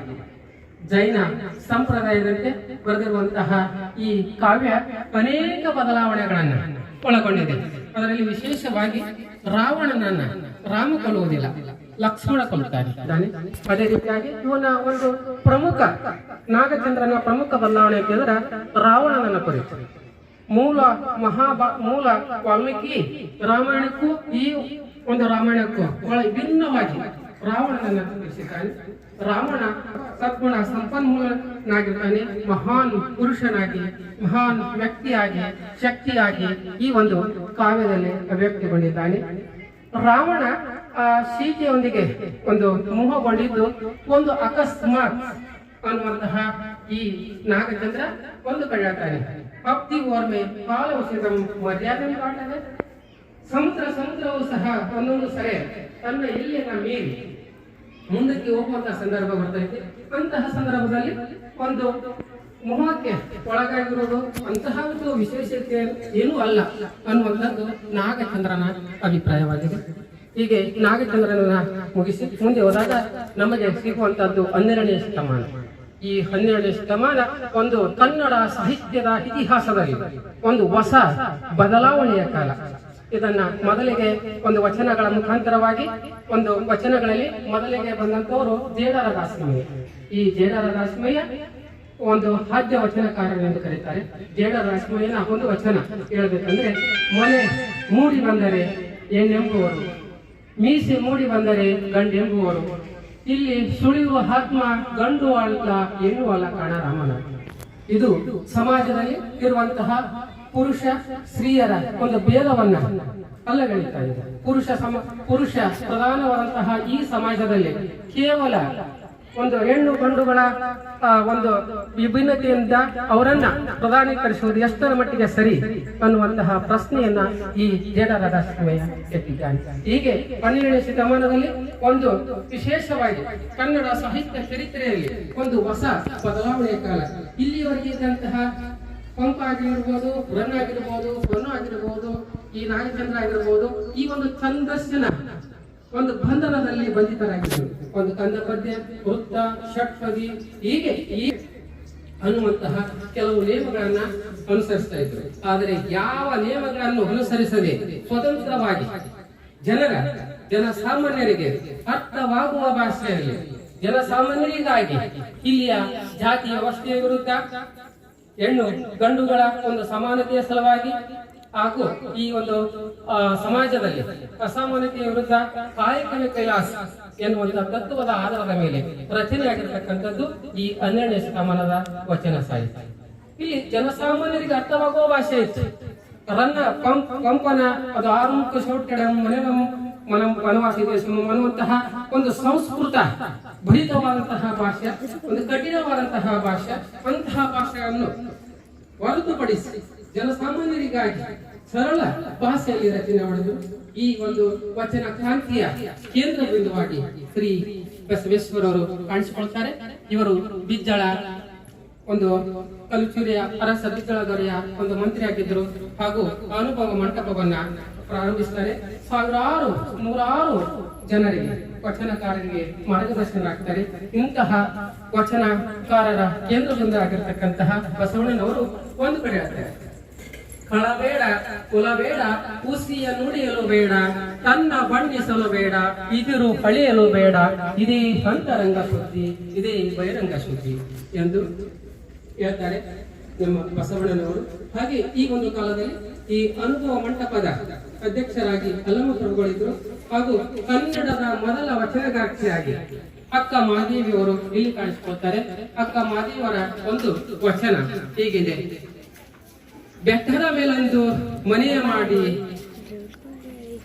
ಮೃಗಗಳಿಗೆ ಹಂಚಿದಂತಯ್ಯ, ಸಮುದ್ರದ ದಡದಲ್ಲಿ ಮನೆಯ ಮಾಡಿ ಒಂದು ದೊರೆಗಳಿಗೆ ಹಂಚಿದಂತಯ್ಯ, ಸಂತೆಯೊಳಗೊಂದು ಮನೆಯ ಮಾಡಿ ಶಬ್ದಕ್ಕೆ ನಾಚಿಡದಂತಯ್ಯ. ಚೆನ್ನ ಮಲ್ಲಿಕಾರ್ಜುನ, ಈ ಜಗದಲ್ಲಿ ಹುಟ್ಟಿದ ಮೇಲೆ ಸ್ತುತಿ ನಿಂದನೆಗಳು ಬಂದರೆ ನಾವು ಸುಮ್ಮನೆ ಇರಬೇಕು ಅನ್ನುವಂತಹ ಒಂದು ವಚನವನ್ನ ಈ ಅಕ್ಕ ಮಹಾದೇವರು ಹೇಳ್ತಾರೆ. ಹೀಗೆ ಈ ಒಂದು ವಚನ ಕ್ರಾಂತಿಯಲ್ಲಿ ಅಂಬಿಗರ ಚೌಡಯ್ಯ, ಹೀಗೆ ನೂರಾರು ವಚನಕಾರರು ಇಲ್ಲಿ ಸಮಾಜದ ಸಮಾನತೆಗಾಗಿ ಸಾಕಷ್ಟು ವಚನಗಳನ್ನ ರಚನೆಯನ್ನ ಮಾಡಿದ್ದಾರೆ. ಇನ್ನು 12ನೇ ಶತಮಾನವನ್ನ ಸ್ವಲ್ಪ ದಾಟಿ ಮುಂದಕ್ಕೆ ಬಂದಾಗ ನಮಗೆ ಸಿಗುವಂತವರು ಹರಿಹರ ಹಾಗೂ ರಾಘವ. ಈ ಹರಿಹರ ವಿಭಿನ್ನ ಶೈಲಿಯಲ್ಲಿ ಇಲ್ಲಿಯವರೆಗೆ ಇಲ್ಲದಂತಹ ಒಂದು ಛಂದಸ್ಸಿನ ಪ್ರಕಾರವನ್ನ, ಹೊಸ ಛಂದಸ್ಸನ್ನ ಆತ ಬರೀತಾನೆ. ಆ ಛಂದಸ್ಸನ್ನ ರಗಳೆ ಛಂದಸ್ಸು ಅಂತ ಕರೀತಾರೆ. ಈ ರಗಳೆ ಕವಿ ಅಂತ ಎಲ್ಲರೂ ಕರಿತಾ ಇರುವ ಸಲುವಾಗಿ ಮತ್ತೆ ಒಂದು ಗಿರಿಜಾ ಕಲ್ಯಾಣ ಅನ್ನುವಂತಹ ಒಂದು ಚಂಪು ಕಾವ್ಯ ಇಲ್ಲಿವರೆಗೆ ಪಂಪ ಎಲ್ಲ ರಚಿಸಿದ್ದು ಚಂಪು ಕಾವ್ಯನೇ. ಚಂಪು ಕಾವ್ಯ ಅಂದ್ರೆ ಗದ್ಯ ಮತ್ತು ಪದ್ಯ ಮಿಶ್ರಿತವಾದಂತಹ ಕಾವ್ಯನ ಚಂಪು ಕಾವ್ಯ ಅಂತ ಕರೀತಾರೆ. ಆ ಚಂಪು ಕಾವ್ಯವನ್ನ ಗಿರಿಜಾ ಕಲ್ಯಾಣ ಅನ್ನುವಂತಹ ಚಂಪು ಕಾವ್ಯವನ್ನು ರಚನೆ. ಇವನ ಶಿಷ್ಯ ಹಾಗೂ ಸೋದರಳಿಯ ರಾಘವಂಕ. ಈ ರಾಘವಂಕ ಒಂದು ಕನ್ನಡ ಸಾಹಿತ್ಯದಲ್ಲಿ ಒಬ್ಬ ಮೇರು ಕವಿಯಾಗಿ ಕಾಣಿಸಿಕೊಳ್ತಾನೆ. ಷಟ್ಪದಿಯ ಬ್ರಹ್ಮ ಅಂತ ಕರೆಯಲಾಗಿದೆ ರಾಘವಂಕನನ್ನು. ಷಟ್ಪದಿ ಅಂದ್ರೆ 6 ಸಾಲಿನ ಪದ್ಯ. ಅದರಲ್ಲೂ 6 ಸಾಲಿನ ಪದ್ಯದಲ್ಲಿ ಸಾಕಷ್ಟು ಷಟ್ಪದಿಗಳು ಬರ್ತವೆ. ಸ್ವಾಮಿನಿ, ಭೋಗ, ವಾರ್ಧಕ ಅಂತ. ಈ ವಾರ್ಧಕ ಷಟ್ಪದಿಯಲ್ಲಿ ಅಮೋಘವಾಗಿ ತನ್ನ ಕೃತಿಯನ್ನ ರಚನೆಯನ್ನ ಮಾಡಿದ್ದಾನೆ ರಾಘವಂಕ. ರಾಘವಂಕನ ಕೃತಿ ಸತ್ಯ ಹರಿಶ್ಚಂದ್ರ ಕಾವ್ಯ. ರಾಘವಂಕನ ಕೃತಿ ಯಾವುದು? ಸತ್ಯ ಹರಿಶ್ಚಂದ್ರ ಕಾವ್ಯನ ಸ್ವಲ್ಪ ಸಂಕ್ಷಿಪ್ತವಾಗಿ ನಿಮಗೆ ಹೇಳ್ಬಿಡ್ತೀನಿ. ಈ ಒಂದು ಸತ್ಯಕ್ಕಾಗಿ ತನ್ನ ಜೀವ ಮಾನವನ್ನೇ ಒಂದು ವಹಿಸಿದಂತಹ ಒಂದು ಸತ್ಯ ಹರಿಶ್ಚಂದ್ರನ ಕಥೆಯನ್ನ ಈತ ಬರೀತಾನೆ ರಾಘವಂಕ. ಈ ಒಂದು ಸ್ವರ್ಗದಲ್ಲಿ ಒಂದು ಚರ್ಚೆ ಆಗ್ತದೆ ವಶಿಷ್ಠ ಮಹರ್ಷಿಗಳಿಗೂ ಮತ್ತು ವಿಶ್ವಾಮಿತ್ರರಿಗೂ. ವಿಶ್ವಾಮಿತ್ರರು ಹೇಳ್ತಾರೆ, ಈ ಭೂಮಿಯ ಮೇಲೆ ಎಲ್ಲ ಕೆಟ್ಟು ಹೋಗಿದೆ, ಎಲ್ಲ ಮಾನವರು ಒಲೆ, ಸುಲಿಗೆ, ಕಳ್ಳತನ ಇಂತಹದರಲ್ಲಿ ಬಿದ್ದು ಬಿಟ್ಟಿದ್ದಾರೆ, ಈ ಭೂಲೋಕವೇ ಕೆಟ್ಟು ಹೋಗಿದೆ ಅಂತ ವಿಶ್ವಾಮಿತ್ರರು ಆ ಸ್ವರ್ಗದಲ್ಲಿ ಹೇಳ್ತಾ ಇರ್ತಾರೆ. ಆಗ ಅವರಿಗೆ ಉತ್ತರಿಸಿದಂತಹ ವಶಿಷ್ಠರು, ಇಲ್ಲ ಭೂಮಿಯ ಮೇಲೆ ಒಬ್ಬ ರಾಜ ಇರ್ತಾನೆ, ಅವನು ಸತ್ಯವನ್ನೇ ಹೇಳ್ತಾನೆ ಅಂತ ಹೇಳ್ತಾರೆ. ಸಾಧ್ಯನೇ ಇಲ್ಲ ಅಂತ ಹೇಳ್ತಾರೆ ವಿಶ್ವಾಮಿತ್ರರು. ಇಲ್ಲ, ಸಾಧ್ಯ ಇದೆ, ಸರಿ ನಾನು ಸುಳ್ಳು ಮಾಡಿ ತೋರಿಸ್ತೀನಿ, ಇಲ್ಲ ಅಂದ್ರೆ ನನ್ನ ತಪ ಬಲವನ್ನೇ ನಿನಗೆ ಕೊಡ್ತೀನಿ ಅಂತ ವಿಶ್ವಾಮಿತ್ರರು ಬರ್ತಾರೆ. ಈ ಸತ್ಯ ಹರಿಶ್ಚಂದ್ರನಲ್ಲಿ ಬರ್ತಾರೆ. ಸತ್ಯ ಹರಿಶ್ಚಂದ್ರನಿಗೆ ದಾನವನ್ನು ಕೇಳ್ತಾರೆ, ಏನಾದ್ರು ದಾನವನ್ನು ಕೊಡೋದು. ಸತ್ಯ ಹರಿಶ್ಚಂದ್ರ ಏನ್ ದಾನ ಬೇಕು?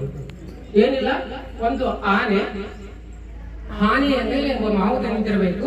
ಮಾವುತ ಒಂದು ನಾಣ್ಯವನ್ನ ಆಕಾಶದ ತಟ್ಟೆ ತುಂಬಬೇಕು, ಅದು ಇಲ್ಲಿವರೆಗೆ ಹೋಗ್ತೈತೋ ಅಷ್ಟೊಂದು ಸುವರ್ಣ ರಾಶಿ ಬೇಕು ಅಂತ ವಿಶ್ವಾಮಿತ್ರ ಹರಿಶ್ಚಂದ್ರನಲ್ಲಿ ಹೇಳ್ತಾನೆ. ಆ ಹರಿಶ್ಚಂದ್ರ ಆಯ್ತು ಅಂತ ಹೇಳ್ಬಿಡ್ತಾನೆ. ಮತ್ತೆ ಆ ಒಂದು ಬಂಗಾರವನ್ನ, ಆ ಒಂದು ಸಂಪತ್ತನ್ನ ಒಯ್ದು ಮತ್ತೆ ಬರ್ತಾನೆ. ನಿಮ್ಮ ಹತ್ರ ಇರಲಿ ಅಂತೇಳಿ ವಿಶ್ವಾಮಿತ್ರ ಮತ್ತೊಮ್ಮೆ ಬರ್ತಾನೆ. ಮತ್ತೊಮ್ಮೆ ಬಂದಾಗ ಇಡೀ ಸಾಮ್ರಾಜ್ಯವೇ ದಾನವಾಗಿ ಬೇಕು ಅಂತ ಕೇಳ್ತಾನೆ. ಆಯ್ತು ಅಂತ ಹರಿಶ್ಚಂದ್ರ ಕೊಟ್ಬಿಡ್ತಾನೆ ಸಾಮ್ರಾಜ್ಯವನ್ನ. ಈಗ ಈ ಸಾಮ್ರಾಜ್ಯದಿಂದ ಹೋಗುವಂತಹ ಒಂದು ಪ್ರಸಂಗ, ಅಂದ್ರೆ ಆ ಒಂದು ಸಾಮ್ರಾಜ್ಯದಿಂದ ಹೋಗುವಂತಹ ಸಂದರ್ಭದಲ್ಲಿ ಇಡೀ ಊರಿನ ಜನ ಹರಿಶ್ಚಂದ್ರನ ಹಿಂದೆ ಬರ್ಲಕ್ಕೆ ಸ್ಟಾರ್ಟ್ ಮಾಡಿಬಿಡ್ತಾರೆ. ಎಷ್ಟು ಅವನ ಮೇಲೆ ಇರತಕ್ಕಂಥ ಪ್ರೀತಿ ವಿಶ್ವಾಸಗಳಿಂದ ಹರಿಶ್ಚಂದ್ರನ ಪುರದ ಪುಣ್ಯ ಪುರುಷ ರೂಪಿಂದ ಹೋಗುತ್ತಿದೆ ಅಂತ ರಾಘವಂಕ ಹೇಳ್ತಾನೆ. ಅಂದ್ರೆ ಪುರದ ಪುಣ್ಯ ಎಲ್ಲ ಹೋಗ್ತಾ ಇದೆ ಅನ್ನುವಂತಹ ಮಾತುಗಳನ್ನ ರಾಘವಂಕ ಇಲ್ಲಿ ಹೇಳ್ತಾರೆ ಸತ್ಯ ಹರಿಶ್ಚಂದ್ರನ ಬಗ್ಗೆ. ಆಗ ಹೋಗುವಾಗ ವಿಶ್ವಾಮಿತ್ರ ಅವನನ್ನು ನಿಲ್ಲಿಸಿ ಕೇಳ್ತಾನೆ ಹರಿಶ್ಚಂದ್ರನನ್ನು, ಅಲ್ಲ ನೀನ್ ಏನ್ ಹೇಳಿದ್ದೆ, ಇಡೀ ರಾಜ್ಯವನ್ನ ದಾನ ಕೊಟ್ಟಿದ್ದೆ ಇವಾಗ, ಹೌದಿಲ್ಲ? ಆದ್ರೆ ಮೊದಲೇ ಒಬ್ಬ ಆನೆಯ ಮೇಲೆ ಮಾವುತ ಎಷ್ಟು ಎತ್ತರಕ್ಕೆ ಚಿಂತನೋ ಅಷ್ಟು ಎತ್ತರದ ಸುವರ್ಣ ರಾಶಿ ಬೇಕು ಅಂತ ಕೇಳಿದ್ದೆ ನಾನು.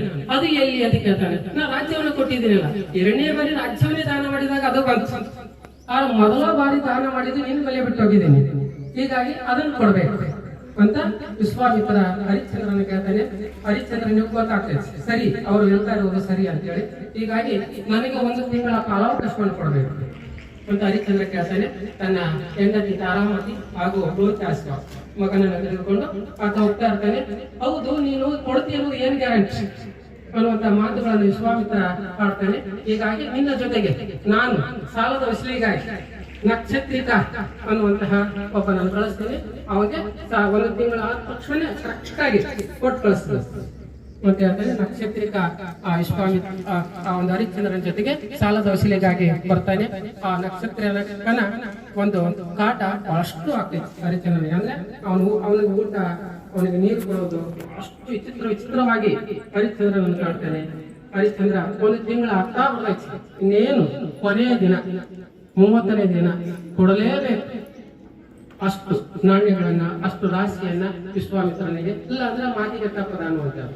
ಹೀಗಾಗಿ ಆ ಒಂದು ಕಾಶಿಯಲ್ಲಿ ಇರ್ತಾನೆ. ಆ ಕಾಶಿಯ ವಿಶ್ವನಾಥ ಅಂದ್ರೆ ಶಿವನೇ ಒಂದು ಶ್ರೀಮಂತನ ವೇಷದಲ್ಲಿ ಬರ್ತಾನೆ. ಆ ಹೆಂಡತಿಯನ್ನ ಅವನಿಗೆ ಆ ಶ್ರೀಮಂತನಿಗೆ ಅಂದ್ರೆ ಆ ಕೆಲಸ ಮಾಡಕ್ಕೆ ಕೊಡ್ತಾನೆ. ಅಷ್ಟು ರಾಶಿಯನ್ನ ಇವ್ರಿಗೆ ಕೊಟ್ಟು ಕಳಿಸ್ತಾನೆ. ಕಳಿಸಿದಾಗ ಈತ ಇದು ಹರಿಶ್ಚಂದ್ರನು ಸಹ ಒಂದು ಸುಡುಗಾಡು ಕಾಯುವಂತಹ ಕೆಲಸವನ್ನು ಮಾಡ್ತಾ ಇರ್ತಾನೆ. ಇಲ್ಲಿ ಆ ಒಂದು ಶ್ರೀಮಂತನ ಮನೆಯಲ್ಲಿ ತಾರಾಮತಿ ಅವರ ಹೆಂಡತಿ ಮತ್ತು ಲೋಹಿತಾಶ್ವ ಇರ್ತಾರೆ. ಬಹಳ ಕಷ್ಟಗಳನ್ನು ಕೊಡ್ತಾ ಇರ್ತಾರೆ ಆ ಒಂದು ತಾರಾಮತಿಗೆ. ಆ ಒಂದು ಮನೆಯ ಒಡತಿ ಒಂದು ಸರಿ ಲೋಹಿತಾಶ್ವ ಒಂದು ತನ್ನ ಗೆಳೆಯರೊಂದಿಗೆ ಕಾಡಿಗೆ ಹೋಗಿರ್ತಾನೆ. ಕಾಡಿನಲ್ಲಿ ಒಂದು ಹಾವು ಕಚ್ಚಿ ಅವನು ಸಾಯ್ತಾನೆ. ಆಗ ಅವನ ಗೆಳೆಯರು ಬಂದು ಹೇಳ್ತಾರೆ ಅವರ ತಾಯಿಗೆ, ನಿನ್ನ ಮಗ ಸತ್ತಿದ್ದಾನೆ ಅಂತ. ಆಗ ನಾನು ಹೋಗ್ತೀನಿ ಅಂತ ಕೇಳ್ತಾಳೆ ತಾರಾಮತಿ ಮನೆಯ ಒಡತಿಗೆ. ನೀ ಕೆಲಸ ಮಾಡೇ ಹೋಗ್ಬೇಕು, ಕೆಲಸ ಬಿಟ್ಟು ಹೋಗುವಂಗಿಲ್ಲ ಅಂತ ಹೇಳ್ತಾಳೆ. ಆ ಕೆಲಸವನ್ನು ಮುಗಿಸಿ ಬೇಗ ಹೋಗ್ತಾಳೆ. ತನ್ನ ಮಗನನ್ನು ಎತ್ಕೊಂಡು ಇನ್ನೇನು ಅದಕ್ಕೆ ಆ ಒಂದು ಮಗನನ್ನು ಅಂತ್ಯಕ್ರಿಯೆ ಮಾಡಬೇಕು, ಒಂದು ಸುಡುಗಾಡಿ ಕರ್ಕೊಂಡು ಹೋಗ್ಬೇಕು ಅಂತ ಹೋಗ್ತಾಳೆ. ಅಲ್ಲಿ ಹರಿಶ್ಚಂದ್ರನೇ ಇರ್ತಾನೆ. ಆದ್ರೆ ಬಹಳ ವರ್ಷಗಳ ನಂತರ ಆ ಗುರುತು ಸಿಗಲ್ಲ ಅನ್ನೋಷ್ಟು ವ್ಯತ್ಯಾಸ ಆಗಿದೆ ಅವರ ಮುಖಚರ್ಯೆಗಳಲ್ಲಿ, ಅವರ ಆಕಾರಗಳಲ್ಲಿ. ಹೀಗಾಗಿ ನನಗೆ ಇಲ್ಲಿ ಅಂತ್ಯಕ್ರಿಯೆ ಮಾಡಕ್ಕೆ ಅವಕಾಶ ಮಾಡಿಕೊಡಲ್ಲ ಅಂತ ಹೇಳ್ತಾನೆ ಹರಿಶ್ಚಂದ್ರ. ನನಗೆ 2 ರೀತಿಯಲ್ಲಿ ಬೇಕು, ಒಂದು ಅಕ್ಕಿ ಬೇಕು, ಅದಕ್ಕೆ ಬೇಕಾದಂತಹ ಕೆಲವೊಂದಿಷ್ಟು ನಾಣ್ಯ ಬೇಕು ಅಂದಾಗ ಮಾತ್ರ ಅವಕಾಶ ಮಾಡಿಕೊಡ್ತೀನಿ ಅಂತ್ಯಕ್ರಿಯೆ, ಇಲ್ಲ ಅಂದ್ರೆ ಇಲ್ಲ. ನನ್ನ ಅಕ್ಕಿ ನನಗೆ ಕೊಡ್ತಾ ಇದ್ದಾನೆ ನನ್ನ ಮಾಲಕ, ಹೀಗಾಗಿ ಅದನ್ನು ಬೇಕಾದ್ರೆ ಬಿಡ್ತೀನಿ, ದುಡ್ಡು ಅಂತೂ ಬಿಡೋದಿಲ್ಲ ಅಂತ ಹೇಳ್ತಾನೆ. ಇಲ್ಲ, ನನ್ನ ಹತ್ರ ದುಡ್ಡು ಇಲ್ಲ ಅಂತ ಹೇಳ್ತಾಳೆ ತಾರಾಮತಿ. ಆಗ ನಿನ್ನ ಹತ್ರ ಮಂಗಲಿ ಇದೆಯಲ್ಲ, ಮಂಗಲಿ ಅದನ್ನು ಕೊಡು ಅಂತ ಹೇಳ್ತಾನೆ. ಆ ಒಂದು ಅಕ್ಕಿ ಗೊತ್ತಾಗ್ತೈತಿ, ತನ್ನ ಮಂಗಲಿ ಯಾರಿಗೂ ಕಳಿಸಲ್ಲ, ತನ್ನ ಗಂಡನನ್ನು ಹೊರತುಪಡಿಸಿ ಅನ್ನೋದು ಗೊತ್ತಾಗಿ ಇವನೇ ಗಂಡ ಅಂತ ತಿಳ್ಕೊಂಡು ಹೇಳ್ತಾಳೆ. ಆಗ ಎಲ್ಲ ದೇವರುಗಳು ಪ್ರತ್ಯಕ್ಷರಾಗಿ ಅವನ ಒಂದು ಸತ್ಯಕ್ಕಾಗಿ ಎಲ್ಲರೂ ಜಯಕಾರವನ್ನು ಹಾಕ್ತಾರೆ. ಇಂತಹ ಅಮೋಘ ಕೃತಿಯನ್ನ ರಚನೆ ಮಾಡಿರ್ತಕ್ಕಂತಹ ರಾಘವಂಕ ಆ ಕೃತಿ ಸತ್ಯಹರಿಶ್ಚಂದ್ರನ ಕೃತಿ ಹರಿಶ್ಚಂದ್ರ ಎನ್ನುವಂತಹ ಕಾವ್ಯವನ್ನ ಆನೆಯ ಮೇಲೆ, ಅಂಬಾರಿಯ ಮೇಲೆ ಇಟ್ಟು ಮೆರವಣಿಗೆಯನ್ನು ಮಾಡಿಸ್ತಾರೆ. ಮಾಡಿಸಿ ಅವನಿಗೆ ಬಹಳ ಖುಷಿ ಆಗ್ತೈತೆ ರಾಘವಂಕನಿಗೆ. ತನ್ನ ಕೃತಿಯ ಬಗ್ಗೆ ಬಹಳಷ್ಟು ಹೆಮ್ಮೆ ಮೂಡ್ತೈತೆ. ಹೀಗಾಗಿ ತನ್ನ ಮಾವ ಮತ್ತು ಗುರು 2 ಆಗಿರ್ತಕ್ಕಂತಹ ಹರಿಹರನ ಬಳಿ ಹೋಗಿ ತೋರಿಸ್ತಾನೆ, ನನ್ನ ಕಾವ್ಯ ಅದ್ಭುತವಾಗಿ ಎಲ್ಲರೂ ಹೋಗ್ತಾ ಇದ್ದಾರೆ ಅಂತ ಹೇಳಿ. ಆಗ ಹರಿಹರ ರಾಘವಂಕನಿಗೆ ಓದಿ ಬಿಡ್ತಾನೆ. ಏನ್ ವಿಚಿತ್ರ ಅಂತ ಹೇಳಿದ್ರೆ ರಾಘವಂಕನಿಗೆ ಗಾಬರಿ ಆಯ್ತು. ತನ್ನ ಕೃತಿಯ ಕುರಿತು ಇಡೀ ರಾಜ ಎಲ್ಲ ಜನರು ಬಹಳ ಅಭಿಮಾನವನ್ನು ವ್ಯಕ್ತಪಡಿಸ್ತಾ ಇದ್ದಾರೆ. ತನ್ನ ಮಾಮ ಮತ್ತು ಗುರು ಆದಂತಹ ಈ ಹರಿಹರ ಏನ್ ಮಾಡ್ತಾ ಇದ್ದಾನೆ, ಓದಿ ಬಿಟ್ಟು ಯಾಕೆ ಅಂತ ರಾಘವಂಕ ಕೇಳ್ತಾನೆ. ಆಗ ಹರಿಹರ ಹೇಳ್ತಾನೆ, ನೀನು ನರಮಾನವರ ಬಗ್ಗೆ ಕೃತಿಯನ್ನ ರಚನೆ ಮಾಡಿದ್ದೀರಿ. ಈ ನರಮಾನವರ ಬಗ್ಗೆ ರಚನೆ ಮಾಡಬೇಡ, ನೀನು ದೇವರುಗಳ ಬಗ್ಗೆ ರಚನೆ ಮಾಡು ಅನ್ನುವಂತಹ ಒಂದು ಸಂದೇಶವನ್ನ ಆ ಒಂದು ಶಿಷ್ಯ ಮತ್ತು ಹಳೆಯನಿಗೆ ಕೊಡ್ತಾನಂತೆ. ಆಗ ಮುಂದೆ ಶರಭ ಚರಿತ್ರೆ, ಸೋಮೇಶ್ವರ ಚರಿತ್ರೆ, ಹೀಗೆ 5 ಮಹಾನ್ ದೇವರುಗಳ ಬಗ್ಗೆ ಕಾವ್ಯಗಳನ್ನ ರಚನೆಯನ್ನ ಮಾಡ್ತಾನೆ ಅನ್ನುವಂಥದ್ದು ಒಂದು ದಂತಕಥೆ. ಸಾಹಿತ್ಯ ಚರಿತ್ರೆಯನ್ನ ನೋಡ್ತಾ ಇದ್ದೆವು. ಈಗಾಗಲೇ 12ನೇ ಶತಮಾನಕ್ಕೆ ಬಂದಿದ್ದೆವು. ಇಲ್ಲಿ ನಾವು ನಾಗಚಂದ್ರನನ್ನ ನೋಡ್ತಾ ಇದ್ದೆವು. ನಾಗಚಂದ್ರ ಒಂದು ರಾಮಚಂದ್ರ ಚರಿತೆ ಪುರಾಣವನ್ನ ಬರೆದಿದ್ದಾನೆ. ಈತ ಅನೇಕ ಬದಲಾವಣೆಗಳನ್ನ ಮಾಡಿಕೊಂಡಿದ್ದಾನೆ. ಆ ಒಂದು ಬದಲಾವಣೆಗಳನ್ನ ನೋಡ್ತಾ ಇದ್ದೆವು. ಅದೇ ರೀತಿಯಾಗಿ ಈತನಿಗೆ ಪಂಪ ಅಂದ್ರೆ ಬಹಳಷ್ಟು ಪ್ರೀತಿ ಪ್ರೇಮ ನಾಗಚಂದ್ರನಿಗೆ. ಹೀಗಾಗಿ ತನ್ನನ್ನು ತಾನು ಅಭಿನವ ಪಂಪ ಅಂತ ಕರೆದುಕೊಂಡಿದ್ದಾನೆ ನಾಗಚಂದ್ರ. ಹಾಗೂ ತನ್ನ ಕಾವ್ಯವನ್ನ ಪಂಪ ರಾಮಾಯಣ ಎಂದು ಕರೆದುಕೊಂಡಿದ್ದಾನೆ. ಈ ಒಂದು ನಾಗಚಂದ್ರನ ಕೃತಿಯನ್ನು ಹೇಳ್ತಾ ಇದ್ದೆ. ಅನೇಕ ಬದಲಾವಣೆಗಳಲ್ಲಿ ರಾವಣನ ಪಾತ್ರವು ಒಂದು ಅಂತ. ರಾವಣನನ್ನ ಸದ್ಗುಣ ಸಂಪನ್ನ ಮಹಾನ್ ಶಕ್ತಿ ಪುರುಷನಾಗಿ ಒಂದು ಅಭಿವ್ಯಕ್ತಿಗೊಳಿಸಿದ್ದಾನೆ ನಾಗಚಂದ್ರ. ಇನ್ನೊಂದು ಬದಲಾವಣೆ ಅಂತ ಹೇಳಿದ್ರೆ ನಾಗಚಂದ್ರಂದು ಆ ಸೀತೆಯನ್ನ ರಾಮ ಲಕ್ಷ್ಮಣರಿಗೆ ಒಪ್ಪಿಸಿ ಯುದ್ಧ ಆಡ್ಬೇಕು ಅನ್ಕೊಂಡಿರ್ತಾನೆ. ಆದ್ರೆ ದುರಾದೃಷ್ಟವಶಾತ್ ಅವರ ಬಂಧನವನ್ನ ಮಾಡಿ ಸೀತೆಯನ್ನು ಒಪ್ಪಿಸಬೇಕು ಅನ್ನುವಂಥದ್ದು ಅವನ ಮನಸ್ಸಿನಲ್ಲಿ ಇರ್ತೈತೆ ನಾಗಚಂದ್ರನ ಒಂದು ರಾಮಚಂದ್ರ ಪುರಾಣದಲ್ಲಿ. ಆದರೆ ದುರಾದೃಷ್ಟವಶಾತ್ ಅವನು ಸೋಲ್ತಾನೆ ಅನ್ನುವಂಥದ್ದನ್ನ ನಾಗಚಂದ್ರ ವ್ಯಕ್ತಪಡಿಸ್ತಾನೆ. ಈಗ ಮುಂದೆ ಹೋದಂತ 12ನೇ ಶತಮಾನದಲ್ಲಿ ಈ ಕನ್ನಡ ಸಾಹಿತ್ಯದ ಇತಿಹಾಸದಲ್ಲಿ ಒಂದು ಬದಲಾವಣೆಯ ಕಾಲ. ಈ ಒಂದು ಛಂದಸ್ಸು, ಈ ಒಂದು ವ್ಯಾಕರಣ ಬಂಧನಗಳಿಲ್ಲದೆ ಬರೆದಂತಹ ಕಾಲ 12ನೇ ಶತಮಾನ. ಇದರ ಕೇಂದ್ರ ಬಿಂದುವಾದಂತಹ ಶ್ರೀ ಬಸವೇಶ್ವರರು ಈ ಕರ್ನಾಟಕದ ಮಾರ್ಟಿನ್ ಲೂಥರ್ ಅಂತ ಕರೀತಾರೆ ಇವರನ್ನು. ಯಾಕೆಂತಂದ್ರೆ ರೋಮ್ ಖಂಡದಲ್ಲಿ ಒಂದು ಧರ್ಮ ಇದೆ, ಕ್ರಿಶ್ಚಿಯನ್ ಅನ್ನುವಂತಹ ಧರ್ಮ. ಆ ಕ್ರಿಶ್ಚಿಯನ್ ಧರ್ಮ ಈ 15ನೇ ಶತಮಾನದಲ್ಲಿ ಒಂದು ತನ್ನ ಅಸ್ತಿತ್ವವನ್ನ ಕಳೆದುಕೊಳ್ಳುವಂತಹ ಸಂದರ್ಭ ಬಂದಿತ್ತು. ಯಾಕಂದ್ರೆ ವಿಪರೀತವಾದಂತಹ ಭ್ರಷ್ಟಾಚಾರ. ಈ ಪೋಪ್ ಅನ್ನುವನು ಏನ್ ಮಾಡಿದ ಅಂದ್ರೆ ಈ ಕ್ರಿಶ್ಚಿಯನರ ಧರ್ಮ ಗುರುಗಳಿಗೆ ಪೋಪ್ ಅಂತ ಕರೀತಾರೆ. ಆ ಪೋಪ್ ಏನ್ ಮಾಡಿದ ಅಂತ ಹೇಳಿದ್ರೆ ಯಾರಾದ್ರೂ ತಪ್ಪುಗಳು ಮಾಡಿದ್ರೆ ಕೆಲವೊಂದಿಷ್ಟು ಕ್ಷಮಾಪಣಾ ಪತ್ರಗಳನ್ನು ಕೊಟ್ಬಿಡ್ಬೇಕು, ಅವ್ರ ತಪ್ಪುಗಳು ಮುಚ್ಚಾಕ್ಬಿಡ್ತಿದ್ದ. ಇಂತಹ ಸಂದರ್ಭದಲ್ಲಿ ಈ ಮಾರ್ಟಿನ್ ಲೂಥರ್ ಏನ್ ಮಾಡ್ತಾನೆ ಅಂದ್ರೆ ಆ ಕ್ರಿಶ್ಚಿಯನ್ ಧರ್ಮದ ವಿರುದ್ಧವಾಗಿ, ಆ ಪೋಪ್ ವಿರುದ್ಧವಾಗಿ ಹೋರಾಟವನ್ನು ಮಾಡ್ತಾನೆ. ಇದಕ್ಕಾಗಿ ಅವನ ಒಂದು ಫಾಲೋವರ್ಗಳಿಗೆ ಪ್ರೊಟೆಸ್ಟೆಂಟ್ ಅಂತ ಕರೀತಾರೆ ಮಾರ್ಟಿನ್ ಲೂಥರ್ಗೆ. ಅಂತಹ ಹೆಸರನ್ನ ಈ ಶ್ರೀ ಬಸವೇಶ್ವರವರಿಗೆ ಇಡಲಾಗಿದೆ. ತಾನಿಷ್ಟೇ ಇವರು ಸಹ ಇಲ್ಲಿ ಕರ್ನಾಟಕದಲ್ಲಿ ಒಂದು ಜಾತಿ ವ್ಯವಸ್ಥೆಯ ವಿರುದ್ಧವಾಗಿ ಹೋರಾಡಿದಂತಹ ಮಹಾನ್ ಪುರುಷ. ಈ ಒಂದು ಮೇಲ್ಜಾತಿಯವರಿಗೂ ಮತ್ತು ಕೆಳ ಜಾತಿಯವರಿಗೂ ಒಂದು ಮದುವೆಯನ್ನು ಮಾಡಿಸ್ತಾರೆ ಮತ್ತು ಸಮಾಜದ ಎಲ್ಲ ವಿರೋಧಗಳನ್ನ ಕಟ್ಕೊಳ್ಬೇಕಾಗ್ತೈತಿ. ಹೀಗಾಗಿ ಇವರನ್ನ ಕರ್ನಾಟಕದ ಮಾರ್ಟಿನ್ ಲೂಥರ್ ಅಂತ ಕರೆಯಲಾಗ್ತಾ ಇದೆ. ಈ 12ನೇ ಶತಮಾನವನ್ನು ಮುಗಿಸಿ ನಾವು ಹರಿಹರ ರಾಘವಂತರ ಬಗ್ಗೆ ತಿಳಿದೆವು. ಈಗ ಇನ್ನೊಬ್ಬ ಮಹಾನ್ ಕವಿ ಈ ಕನ್ನಡ ಸಾಹಿತ್ಯ ಇತಿಹಾಸದಲ್ಲಿ ಜನ್ನ. ಈ ಜನ್ನ ಕವಿ ಚಕ್ರವರ್ತಿಗಳಲ್ಲಿ ಒಬ್ಬ. ಈ ರನ್ನ, ಪೊನ್ನ, ಜನ್ನ ಇವರು 3 ಕವಿ ಚಕ್ರವರ್ತಿಗಳು. ಪಂಪ, ರನ್ನ, ಪೊನ್ನ ಇವರು 3 ಕವಿ ರತ್ನತ್ರಯಗಳು. ಹೀಗಾಗಿ ಕವಿ ಚಕ್ರವರ್ತಿಗಳಲ್ಲಿ ಒಬ್ಬನಾದಂತಹ ಜನ್ನ 2 ಕೃತಿಗಳನ್ನ ಮುಖ್ಯವಾಗಿ ರಚನೆ ಮಾಡಿದ್ದಾನೆ. ಒಂದು ಯಶೋಧರ ಚರಿತೆ, ಮತ್ತೊಂದು ಅನಂತನಾಥ ಪುರಾಣ. ಈ 2 ಕೃತಿಗಳು ಹೆಚ್ಚು ಕಡಿಮೆ ಜೈನ ಕೃತಿಗಳೇ. ಅನಂತನಾಥ ಪುರಾಣ ಜೈನ ತೀರ್ಥಂಕರ ಬಗ್ಗೆ ಇದೆ. ಈ ಯಶೋಧರ ಚರಿತೆ ಒಂದು ವಿಚಿತ್ರವಾದಂತಹ ಒಂದು ಕಥಾ ಅಂದರವನ್ನ ಹೊಂದಿದೆ. ಈ ಯಶೋಧರ ಚರಿತೆಯಲ್ಲಿ ಜನ್ಮಾಂತರಗಳಲ್ಲಿ ಸಾಗುವಂತಹ ಒಂದು ಜೀವನ ಶೈಲಿ. ಆ ಜೀವನದಲ್ಲಿ ಒಂದು ಜನ್ಮದಲ್ಲಿ ಯಶೋಧರ ಮಹಾರಾಜ ಇರ್ತಾನೆ. ಆ ಯಶೋಧರ ಮಹಾರಾಜ ಬಹಳ ಸೌಂದರ್ಯಯುಕ್ತರಾಗಿರ್ತಾನೆ. ಅವರ ಹೆಂಡತಿ ಅಮೃತಮತಿ, ಅವಳು ಬಹಳ ಸೌಂದರ್ಯಯುಕ್ತಳಾಗಿರ್ತಾಳೆ. ಅವರ ಒಂದು ಸುಖ ಸಂಸಾರ ಹೀಗೆ ಸಾಗುವಾಗ ಒಂದು ರಾತ್ರಿಯಲ್ಲಿ ಅವರು ತಮ್ಮ ಅರಮನೆಯಲ್ಲಿ ಮಲಗಿರ್ತಾರೆ. ಒಂದು ಬಹಳ ಅದ್ಭುತವಾದಂತಹ ಒಂದು ಕಿವಿಗೆ ಇಂಪಾದಂತಹ ಒಂದು ಸಂಗೀತ ಬಂದ್ಬಿಡ್ತೈತಿ, ಕೇಳಿಸ್ತೈತಿ ಅಮೃತಮತಿಗೆ. ಯಾರು ಅಂತ ನೋಡ್ತಾಳೆ, ಬಹಳ ಇಂಪಾಗಿರ್ತೈತಿ ಸಂಗೀತ. ತನ್ನ ದಾಸಿಯನ್ನು ಕರೆದು ಕಳಿಸ್ತಾಳೆ, ಯಾರು ನೋಡ್ಕೊಂಡು ಬಾ ಅಂತ. ಆ ದಾಸಿ ಹೋಗ್ತಾಳೆ, ನೋಡ್ಕೊಂಡು ಬರ್ತಾಳೆ. ನೋಡ್ಕೊಂಡು ಬಂದು ಈ ಅಮೃತಮತಿಗೆ ಹೇಳ್ತಾಳೆ, ಯಾರು ಅಂತ ಹೇಳಿದ್ರೆ ಅವನೊಬ್ಬ ಮಾವುತ, ಅಷ್ಟಾವಕ್ರ ಅನ್ನುವಂತಹ ಮಾವುತ. ಅವನು ಬಹಳ ಕೃಪಿ ಆಗಿದ್ದಾನೆ. ಎಷ್ಟೊಂದು ಅವನ ಕಣ್ಣಿನಲ್ಲಿ ಪೆಚ್ಚು, ಹೀಗೆ ಅಷ್ಟಂದ್ರೆ ಎಂಟೂ ದಿಕ್ಕುಗಳು ವಕ್ರವಾಗಿದೆ, ಕುರುಪವಾಗಿದ್ದಾನೆ ಅಂತೇಳಿ ಆತನ ವರ್ಣನೆಯನ್ನ ದಾಸಿ ಅಮೃತಮತಿಯ ಮುಂದೆ ಮಾಡ್ತಾಳೆ. ಆ ಅಮೃತಮತಿಗೆ ಅದ್ಯಾವುದು ಈ ಸಹಿಸಲ್ಲ. ಆದ್ರೆ ಆತ ಸಂಗೀತ ಆಕೆಗೆ ಬಹಳಷ್ಟು ಇಷ್ಟ ಆಗ್ತೈತಿ.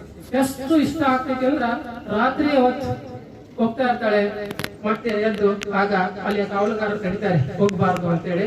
ಮತ್ತೆ ಹೇಗೋ ಹೋಗ್ಲೇಬೇಕು, ಅವನನ್ನು ನೋಡ್ಲೇಬೇಕು ಅನ್ನುವಂತಹ ಆಸೆ ಆಕೆಗೆ ಉಂಟಾಗ್ತೈತಿ. ಒಂದ್ಸರಿ ಹೋಗ್ತಾಳೆ, ಅವನನ್ನು ಭೇಟಿ ಆಗ್ತಾಳೆ, ಮತ್ತೆ ದಿನಾಲು ಹೋಗ್ತಾನೆ ಇರ್ತಾಳೆ.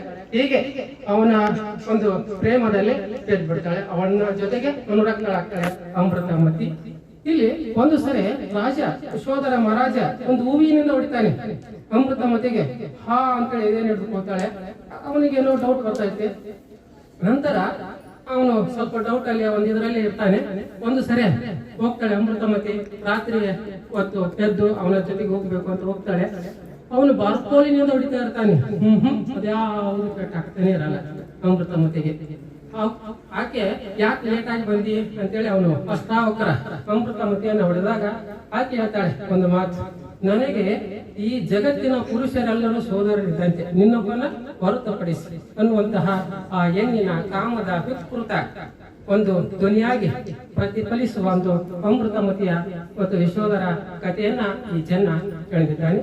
ಮುಂದೆ ಹೋದಾಗ ನಮಗೆ ಸಿಗುವಂತವನು ಆಂಡಯ್ಯ.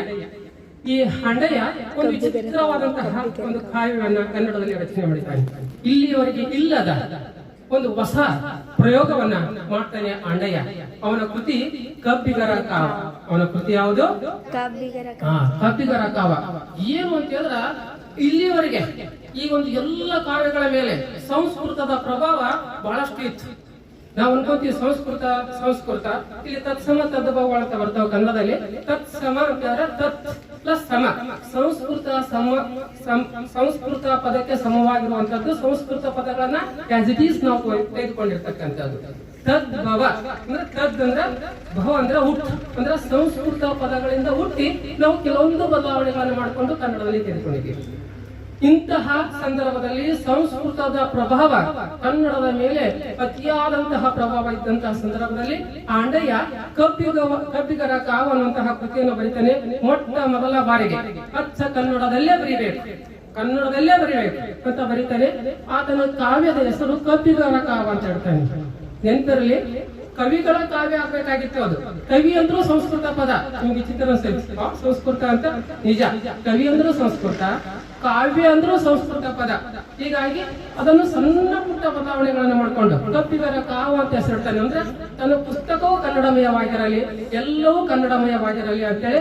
ಆದರೆ ಆ ಪುಸ್ತಕ ಅಷ್ಟೊಂದು ಪ್ರಸಿದ್ಧಿಯನ್ನ ಪಡೆಯಲಿಲ್ಲ. ಈ ಆಂಡಯ್ಯನ ಹೊಸ ಪ್ರಯೋಗ ಕನ್ನಡ ಇತಿಹಾಸದಲ್ಲಿ ಆಂಡಯ್ಯ ಮೊಟ್ಟ ಮೊದಲ ಬಾರಿಗೆ ಕನ್ನಡ ಪದಗಳನ್ನೇ ಬಳಸಬೇಕು ಅಂತ ಬಳಸಿದಾತ ಆಂಡಯ್ಯ. ಈತ 13ನೇ ಶತಮಾನದಲ್ಲಿ ಬಂದಾತ. ಈತನ ನಂತರ ನಮಗೆ ಸಿಗುವಂತವರು ಕನ್ನಡದ ಮೊಟ್ಟ ಮೊದಲ ವ್ಯಾಕರಣ ಗ್ರಂಥ ಕೆ.ಸಿ. ರಾಜನ ಶಬ್ದಮಣಿ ದರ್ಪಣ ಬರ್ತೈತಿ. ಈ ಕೆ.ಸಿ. ರಾಜನ ಶಬ್ದಮಣಿ ದರ್ಪಣ ಕನ್ನಡದ ಮೊಟ್ಟ ಮೊದಲ ವ್ಯಾಕರಣ ಕೃತಿಯಾಗಿದೆ.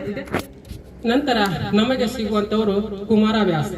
ಈ ಕುಮಾರವ್ಯಾಸ ಈ ಅತ್ಯಂತ ಶ್ರೇಷ್ಠ ಕವಿಗಳಲ್ಲಿ ಒಬ್ಬ. ಈ ಕುಮಾರವ್ಯಾಸ ನಾರಣಪ್ಪ, ಮೂಲ ಹೆಸರು ನಾರಣಪ್ಪ. ಆದರೆ ತನ್ನನ್ನು ತಾನು ಈ ವ್ಯಾಸ ಮಹರ್ಷಿಗಳ ಒಂದು ಅತಿಯಾದ ಪ್ರೀತಿಯಿಂದ ಕುಮಾರ ಅಂದ್ರೆ ಸಣ್ಣವನು ವ್ಯಾಸ, ಕುಮಾರವ್ಯಾಸ ಅಂತ ಕರೆದುಕೊಂಡಿದ್ದಾನೆ. ಈತ ಕುಮಾರವ್ಯಾಸ ಈ ಕರ್ನಾಟಕ ಭಾರತ ಕಥಾಮಂಜರಿ ಅನ್ನುವಂತಹ ಪುಸ್ತಕವನ್ನ ಬರೆದಿದ್ದಾನೆ. ಈ ಕುಮಾರವ್ಯಾಸ ಈ ವ್ಯಾಸ ಮಹರ್ಷಿಗಳ 18 ಪರ್ವದಲ್ಲಿ ಇರುವಂತಹ ಮಹಾಭಾರತವನ್ನ 10 ಪರ್ವಗಳನ್ನ ಕನ್ನಡದಲ್ಲಿ ಅನುವಾದಿಸಿದ್ದಾನೆ. ಈತನನ್ನ ಕುರಿತು ಆಧುನಿಕ ಕವಿ ಕುವೆಂಪು ಹೇಳ್ತಾರೆ, ಏನು ಕುಮಾರವ್ಯಾಸ ಹಾಡಿದನೆಂದರೆ ಕಲಿಯುಗ ದ್ವಾಪರ ಯುಗವಾಗುವುದು ಅಂತ ಹೇಳ್ತಾರೆ. ಅಂದ್ರೆ ಕುಮಾರವ್ಯಾಸ ಅಂತಹ ಮಹಾನ್ ಕವಿ ಕುವೆಂಪು ಸಹ ಹೇಳ್ತಾರೆ. ಈ ಕುಮಾರವ್ಯಾಸ ಹೇಳ್ತಾನೆ ಒಂದು ಕಡೆ, ನಾನು ಹೇಳುವೆನು ಕೇಳಿ ಒಂದು ಕೃಷ್ಣನ ಕಥೆ ಏನು ಅಂತ. ನಿಮಗೆ ಗೊತ್ತಿದೆ, ಈ ಒಂದು ಪಂಪನ ವಿಕ್ರಮಾರ್ಜುನ ವಿಜಯದಲ್ಲಿ ಅರ್ಜುನ ನಾಯಕ. ಆದರೆ ಇವನು ಎಲ್ಲೂ ಹೇಳಿಲ್ಲ ಕೃಷ್ಣ ತನ್ನ ಕಥೆಯ ನಾಯಕ ಅಂತ ಹೇಳದೆ ಇದ್ರು ಇಡೀ ಒಂದು ಕರ್ನಾಟಕ ಭಾರತ ಕಥಾ ಮಂಜರಿ ಅಥವಾ ಗದುಗಿನ ಭಾರತ ಅಂತ ಕರೀತಾರೆ. ಈ ಗದುಗಿನ ಭಾರತ ಸಂಪೂರ್ಣವಾಗಿ ಕೃಷ್ಣಮಯವಾಗಿದೆ. ಕೃಷ್ಣನಿಂದಲೇ ಎಲ್ಲವೂ ಆಗ್ತದೆ. ಕೃಷ್ಣನೇ ಎಲ್ಲವುದಕ್ಕೂ ಕಾರಣ. ಕೃಷ್ಣನಿಂದಲೇ ಎಲ್ಲವೂ. ಬಹುಶಃ ಕಥಾ ನಾಯಕನಾಗಿ ಈ ಒಂದು ಕುಮಾರವ್ಯಾಸನ ಕಥಾ ನಾಯಕನಾಗಿ ಕೃಷ್ಣ ಹೊರಹೊಮ್ಮಿದ್ದಾನೆ. ಒಂದು ಅದ್ಭುತವಾದಂತಹ ಕೃತಿ ಕರ್ನಾಟಕ ಭಾರತ ಕಥಾ ಮಂಜರಿ. ಇದು ಕುಮಾರವ್ಯಾಸನ ಕೃತಿ. ನಮಗೆ ಈಗ 15ನೇ ಶತಮಾನದಲ್ಲಿ ಒಂದು ಮತ್ತೆ ಕರ್ನಾಟಕ ಸಾಹಿತ್ಯ ಚರಿತ್ರೆಯಲ್ಲಿ ಮತ್ತೊಂದು ಬದಲಾವಣೆ ಆಗ್ತೈತಿ. ಇನ್ನಿಲ್ಲದ ಬದಲಾವಣೆ ಆಗ್ತೈತಿ. ಏನು ಅಂದ್ರೆ ಹೊಸ ಪ್ರಯೋಗಗಳಾಗಲಿಕ್ಕೆ ಸ್ಟಾರ್ಟ್ ಆಗ್ತವು. ಅಲ್ಲಿ 15ನೇ ಶತಮಾನದಲ್ಲಿ ಒಂದು ಕೀರ್ತನೆಗಳು ಅನ್ನುವಂತಹ ಒಂದು ಹೊಸ ಸಾಹಿತ್ಯ ಉದ್ಭವ ಆಗ್ತೈತಿ. ಈ ಕೀರ್ತನೆಗಳಲ್ಲಿ ಬಹಳ ಪ್ರಸಿದ್ಧರಾದವರು ಪುರಂದರದಾಸರನ್ನ ಕರ್ನಾಟಕ ಸಂಗೀತ ಪಿತಾಮಹ ಅಂತ ಕರೆಯಲಾಗಿದೆ. ಇವರು 4,75,000 ಕೀರ್ತನೆಗಳನ್ನ ರಚನೆ ಮಾಡಿದ್ದಾರೆ ಎಂದು ಊಹಿಸಲಾಗಿದೆ. ಬಹುಶಃ 5 ಲಕ್ಷಕ್ಕೆ 25,000 ಅದನ್ನು ಮತ್ತೊಬ್ಬರು ಬರೆದ್ರು ಅನ್ನುವಂತಹ ಊಹೆಗಳು ಇದೆ ಈ ಒಂದು ಪುರಂದರದಾಸರ ಬಗ್ಗೆ. ಇನ್ನು ಒಬ್ಬ ಮಹಾನ್ ಕೀರ್ತನೆಕಾರ ಅಂದ್ರೆ ಕನಕದಾಸ. ಈ ಕನಕದಾಸರು ಮಹಾನ್ ಕೀರ್ತನೆಗಳನ್ನ ರಚನೆ ಮಾಡಿದ್ದಲ್ಲದೆ 4 ಮಹಾನ್ ಕೃತಿಗಳನ್ನ ಕಾವ್ಯಗಳನ್ನ ರಚನೆ ಮಾಡಿದ್ದಾರೆ. ಅವುಗಳಲ್ಲಿ ರಾಮಧಾನ್ಯ ಚರಿತೆ, ಮೋಹನ ತರಂಗಿಣಿ, ಪರಿಭಕ್ತ ಸಾರ, ನಳ ಚರಿತೆ ಅನ್ನುವಂತಹ 4 ಕಾವ್ಯಗಳನ್ನು ರಚನೆ ಮಾಡಿದ್ದಾರೆ. ಅವುಗಳಲ್ಲಿ ಈ ಒಂದು ರಾಮಧಾನ್ಯ ಚರಿತೆ ಈ ಒಂದು ಅಕ್ಕಿ ಮತ್ತು ರಾಗಿಗಳ ಜಗಳ ಇದರಲ್ಲಿ ಆಗ್ತೈತಿ. ಭತ್ತ ಮತ್ತು ರಾಗಿಗಳ ಒಂದು ಹೊಡೆದಾಟ ಆಗ್ತೈತಿ. ಆ ಒಂದು ಹೊಡೆದಾಟದಲ್ಲಿ ಒಂದು ರಾಗಿ ಜಯಶಾಲಿ ಆಗ್ತೈತಿ. ಇಲ್ಲಿ ಕನಕದಾಸರು ಏನನ್ನು ಹೇಳಲು ಹೊರಟಿದ್ದಾರೆ ಅಂತ ಹೇಳಿದ್ರೆ, ಈ ರಾಗಿ ಬಡವರ ಸಂಕೇತ, ಭತ್ತ ಶ್ರೀಮಂತರ ಸಂಕೇತ. ಬಡವ ಮತ್ತು ಶ್ರೀಮಂತರ ಹೋರಾಟದಲ್ಲಿ ಬಡವರು ಗೆಲ್ತಾರೆ ಅನ್ನುವಂಥದ್ದನ್ನ ಕನಕದಾಸರು 15ನೇ ಶತಮಾನದಲ್ಲಿ ಹೇಳಿದ್ದಾರೆ. ಆದರೆ ಈ ಒಂದು ಪ್ರಯೋಗವನ್ನ 18 ಮತ್ತು 19ನೇ ಶತಮಾನದಲ್ಲಿ ಯುರೋಪ್ ಖಂಡದಲ್ಲಿ ಆಗ್ತೈತಿ. ಯುರೋಪ್ ಖಂಡದಲ್ಲಿ ಒಬ್ಬ ವ್ಯಕ್ತಿ ಬರ್ತಾನೆ, ಸಾಮಾಜಿಕ ಸುಧಾರಣವಾದಿ ಕಾರ್ಲ್ ಮಾರ್ಕ್ಸ್ ಅಂತ. ಕಾರ್ಲ್ ಮಾರ್ಕ್ಸ್ ಒಂದು ದಾಸ್ ಕ್ಯಾಪಿಟಲ್ ಅನ್ನುವಂತಹ ಪುಸ್ತಕವನ್ನು ಬರೆದಿದ್ದಾನೆ. ಅದರಲ್ಲಿ ಹೇಳ್ತಾನೆ, ಉಳ್ಳವರು ಮತ್ತು ಇಲ್ಲದವರ ನಡುವಿನ ಹೋರಾಟವೇ ಇತಿಹಾಸ. The struggle between haves and haves not is called history ಅಂತ ಹೇಳ್ತಾನೆ. ಇದು ಒಂದು 18-19ನೇ ಶತಮಾನದಲ್ಲಿ ಆದಂತಹ ಯುರೋಪಿನಲ್ಲಿ ಆದಂತಹ ಬದಲಾವಣೆಯನ್ನ 15ನೇ ಶತಮಾನದಲ್ಲಿ ತಂದಂತಹ ಕೀರ್ತಿ ಈ ಒಂದು ಕನ್ನಡ ಸಾಹಿತ್ಯ ಚರಿತ್ರೆಗೆ ಕನ್ನಡ ಸಾಹಿತ್ಯ ಚರಿತ್ರೆಯಲ್ಲಿ ಕನಕದಾಸರಿಗೆ ಸಲ್ತೈತೆ. ಎಲ್ಲರಿಗೂ ಧನ್ಯವಾದಗಳು. ಕವಿ ಲಕ್ಷ್ಮೀಶ ಜಮಿನಿ ಭಾರತವನ್ನು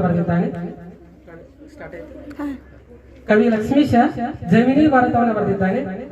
ಇಲ್ಲಿ ಒಂದು ಯುಧಿಷ್ಠರನ ಅಶ್ವಮೇಧ ಯಾಗ ಕುದರೆ ಈ ಬಭ್ರುವಾಹನನ ರಾಜ್ಯವನ್ನ ದಾಟಿ ಮೈರಧ್ವಜನ ಆಸ್ಥಾನಕ್ಕೆ ಬರ್ತೈತಿ. ಅಲ್ಲಿ ತಾಮ್ರ ಧ್ವಜನಿಂದ ಸೋಲನ್ನು ಅನುಭವಿಸಿದ ಕೃಷ್ಣಾರ್ಜುನರು ಈ ಮಯೂರಧ್ವಜನ ಒಂದು ಬಹುದೊಡ್ಡ ತ್ಯಾಗವನ್ನ ನೋಡ್ತಾರೆ. ನೋಡಿ ಆ ಕೃಷ್ಣ ಅರ್ಜುನಿಗೆ ಹೇಳ್ತಾನೆ, ಎಂತಹ ತ್ಯಾಗ. ತಾನು ಒಂದು ಬ್ರಾಹ್ಮಣನ ವೇಷದಲ್ಲಿ ಹೋದಂತಹ ಕೃಷ್ಣನ ಒಂದು ಭಿಕ್ಷೆಯನ್ನ ಕೇಳಿದಾಗ ಕೊಡ್ತೀನಿ ಅಂತ ಹೇಳಿದಂತಹ ಮಯೂರಧ್ವಜ ತನ್ನ ದೇಹದ ಭಾಗವನ್ನ ಕೊಟ್ಟಂತವನು ಅಂತ ಹೇಳ್ತಾನೆ. ಹೀಗೆ ಮಯೂರಧ್ವಜನಾಗಿರೋದ್ರಿಂದ ಅವನ ಜೊತೆಗೆ ಬರ್ತಾನೆ. ಮುಂದೆ ಅವರಿಗೆ ಸಿಗುವಂತಹ ರಾಜ ವೀರವರ್ಮ. ಯಾರವನು? ವೀರವರ್ಮ. ಅದು ಎಷ್ಟು ಬಲಶಾಲಿ ಆಗಿರ್ತಾನೆ ಅಂತ ಹೇಳಿದ್ರೆ, ವೀರವರ್ಮ ಸ್ವತಃ ಯಮನೇ ಅವನ ಹಳೆಯನಾಗಿರ್ತಾನೆ. ಅಷ್ಟೊಂದು ಬಲಶಾಲಿ ಆಗಿರ್ತಕ್ಕಂತಹ ವೀರವರ್ಮನ ಒಂದು ಸಾರ್ವಸ್ವತಃ ಅನ್ನುವಂತಹ ರಾಜ್ಯ ಸಿಗ್ತೈತಿ. ಆ ರಾಜ್ಯವನ್ನು ನೋಡಿದಂತಹ ಪಾಂಡವರಿಗೆ ಸ್ವಲ್ಪ ಅವರಲ್ಲಿ ಹಳಕುಂಟಾಗ್ತೈತಿ. ಇಂತಹ ವೀರವರ್ಮನನ್ನು ನಾವು ಸೋಲಿಸಬೇಕಲ್ಲ ಅಂತ ಆ ವೀರವರ್ಮನ 5 ಜನ ಮಕ್ಕಳು ಆ ಪಾಂಡವರ ಅಶ್ವಮೇಧ ಯಾಗ ಕುದುರೆಯನ್ನ ಕಟ್ಟಿ ಯುದ್ಧಕ್ಕೆ ಬನ್ನಿ ಅನ್ನುವಂತಹ ಆಹ್ವಾನವನ್ನ ಪಾಂಡವರಿಗೆ ನೀಡ್ತಾರೆ. ಪಾಂಡವರ ಅರ್ಜುನ ಅವರನ್ನ 5 ಮಕ್ಕಳನ್ನ ಸೋಲಿಸಿ ಕಳಿಸ್ತಾನೆ. ಆಗ ವೀರವರ್ಮ ಸ್ವತಃ ತನ್ನ ಆನೆಯ ಮೇಲೆ ಕುಳಿತು ಬರ್ತಾ ಇರ್ತಾನೆ. ಅವನು ನೋಡಿದಂತಹ ಪಾಂಡವ ಸೈನ್ಯಕ್ಕೆ ಒಂದು ರೀತಿಯಲ್ಲಿ ಕಳವಳ, ಏನಾಗುತ್ತೋ ಅನ್ನುವಂಥದ್ದು. ವೀರವರ್ಮ ಬರ್ತಾನೆ, ಬಂದು ಯುದ್ಧಕ್ಕೆ ನಿಲ್ತಾನೆ. ಆ ವೀರವರ್ಮ ಸ್ವತಃ ಒಂದು ಯಮನೇ ಅವನ ಹಳೆಯನಾಗಿರ್ತಾನೆ. ಯಾಕಂತಂದ್ರ ವೀರವರ್ಮನ ಮಗಳು ಮಾಲಿನಿ ಅಂತ. ಆ ಮಾಲಿನಿ ಹೇಳ್ತಾಳೆ ವೀರವರ್ಮನಿಗೆ, ನಾನು ಭೂಲೋಕದಲ್ಲಿರುವಂತಹ ಯಾವ ಪುರುಷರನ್ನು ಮದುವೆ ಆಗುವುದಿಲ್ಲ. ಯಾಕೆಂತಂದ್ರ ಇವ್ರು ಯಾವಾಗ ಸಾಯ್ತಾರೋ, ಯಾವಾಗ ಬದುಕ್ತಾರೋ, ಏನ್ ಆಗ್ತೈತಿ ಅನ್ನುವಂಥದ್ದು ಅರಿವಿಲ್ಲ. ನಾನು ಮದುವೆ ಆದರೆ ದೇವರನ್ನೇ ಮದುವೆ ಆಗ್ತೀನಿ ಅಂತ ಹೇಳ್ತಾಳೆ ವೀರವರ್ಮನ ಮಗಳು ಮಾಲಿನಿ. ಹೀಗಾಗಿ ಆ ಯಮನನ ಕುರಿತು ಅಮೋಘವಾದಂತಹ ತಪಸ್ಸನ್ನ ಮಾಡಿರ್ತಾಳೆ ಮತ್ತು ವೀರವರ್ಮನು ಅನೇಕ ಯಾಗಗಳನ್ನ ಮಾಡಿರ್ತಾನೆ. ಇದರ ಫಲವಾಗಿ ಯಮನೇ ಅವನ ಹಳೆಯನಾಗಿ ಬಂದಿರ್ತಾನೆ ಆ ವೀರವರ್ಮನ ಒಂದು ರಾಜ್ಯಕ್ಕೆ. ಇಂತಹ ವೀರವರ್ಮನನ್ನ ಎದುರಿಸಿದಂತಹ ಪಾಂಡವ ಸೈನ್ಯ ಇನ್ನೇನು ಆ ವೀರವರ್ಮನನ್ನು ನೋಡಿ ಅರ್ಜುನ ಯುದ್ಧ ಆಡಲಿಕ್ಕೆ ಸ್ಟಾರ್ಟ್ ಮಾಡ್ತಾನೆ. ಹೇಳ್ತಾನೆ ವೀರವರ್ಮ ಒಂದ್ ಕಡೆ, ನೀನು ಏನಂತ ತಿಳ್ಕೊಂಡಿದ್ದೆ, ಕರ್ಣ ಅಂತ ತಿಳ್ಕೊಂಡಿದ್ಯಾ ನನ್ನನ್ನ? ಯಾಕಂತ ಹೇಳಿದ್ರೆ ಕರ್ಣನಿಗೆ ಎಷ್ಟೋ ಶಾಪಗಳಿತ್ತು, ಹೀಗಾಗಿ ನೀನು ಅವನನ್ನ ಸುಲಭವಾಗಿ ಸೋಲಿಸಿದೆ. ಆ ರೀತಿಯಾಗಿ ನನ್ನನ್ನು ಸೋಲಿಸ್ಲಿಕ್ಕೆ ಸಾಧ್ಯನೇ ಇಲ್ಲ ಅಂತ ಹೇಳ್ತಾನೆ ವೀರವರ್ಮ. ಆ ವೀರವರ್ಮನ ಒಂದು ಬಾಣಗಳಿಗೆ ಆಘಾತಕ್ಕೆ ಒಳಗಾದಂತ ಅರ್ಜುನ ಒಂದು ಕಡೆ ಇನ್ನೇನು ಸೋಲುವ ಸ್ಥಿತಿಗೆ ಬಂದಿರ್ತಾನೆ. ಆಗ ಕೃಷ್ಣ ಹೇಳ್ತಾನೆ, ಆ ಅರ್ಜುನನ ಮೇಲೆ ಹನುಮಂತ ಇರ್ತಾನೆ. ಹನುಮಂತನಿಗೆ ಹೇಳ್ತಾನೆ, ಹನುಮಂತ ಹೋಗು, ವೀರವರ್ಮನ ಆ ಒಂದು ರಥವನ್ನ ಸಮುದ್ರಕ್ಕೆ ಎಸೆದುಬಿಡು ಅಂತ ಹೇಳ್ತಾನೆ ಹನುಮಂತನಿಗೆ ಆ ಕೃಷ್ಣ. ಆಗ ಹನುಮಂತ ಹೇಳ್ತಾನೆ, ನೀನು ತೈತ್ರಾಯುಗದಲ್ಲಿ ರಾಮನಾಗಿದ್ದಾಗ ರಾವಣ ಅತಿ ದುಷ್ಟ ವ್ಯಕ್ತಿಯಾಗಿದ್ದ, ಹೀಗಾಗಿ ನಾನು ಸುಲಭವಾಗಿ ಅವನನ್ನು ಎಸೆಯಬಹುದಾಗಿತ್ತು. ಆದರೆ ಈ ವೀರವರ್ಮ ಅತ್ಯಂತ ಸದ್ಗುಣ ಸಂಪನ್ನ ಮಹಾನ್ ವ್ಯಕ್ತಿ, ಅಂತವನ ರಥವನ್ನ ನಾನು ಹೇಗೆ ಎಸೀಲಿ ಅಂತ ಹನುಮಂತನಿಗೆ ಕೇಳ್ತಾನೆ ಕೃಷ್ಣನನ್ನ. ಆಗ ಕೃಷ್ಣ ಹೇಳ್ತಾನೆ ಹನುಮಂತನಿಗೆ, ನಾನೊಂದು ಧರ್ಮ ಕಾರ್ಯಕರ್ತವಾಗಿ ನನಗೆ ಒಂದು ಕೆಲಸವನ್ನು ವಹಿಸ್ತಾ ಇದ್ದೇನೆ, ಹೋಗಿ ಹೋಗು ಅಂತ ಹೇಳ್ತೇನೆ. ಹನುಮಂತ ಆ ವೀರವರ್ಮನ ರಥವನ್ನು ಹಿಡಿದು ಇನ್ನೇನು ಎಸೆಯಬೇಕು ಸಮುದ್ರಕ್ಕೆ ಅನ್ನುವಷ್ಟಿಗೆ ವೀರವರ್ಮ ಹೊರಗಡೆನೆ ಇರ್ತಾನೆ. ಈ ಕೃಷ್ಣ ಅರ್ಜುನರ ರಥವನ್ನು ಹಿಡಿದು ಬಿಟ್ಟಿರ್ತಾನೆ. ಹೇಳ್ತಾನೆ ವೀರವರ್ಮ, ಏ ಹನುಮಂತ, ನೀನು ಒಂದು ವೇಳೆ ನಾನು ರಥದಲ್ಲಿ ಇಲ್ಲ, ನೀನು ಎಷ್ಟು ದೂರ ಎಸೆಯುತ್ತೀಯೋ ಅಷ್ಟು ದೂರ ಕೃಷ್ಣಾರ್ಜುನನ್ನೇ ಎಸೆದು ಬಿಡ್ತೀನಿ ಅಂತ ಹೇಳ್ಬಿಡ್ತಾನೆ ಆ ವೀರವರ್ಮ.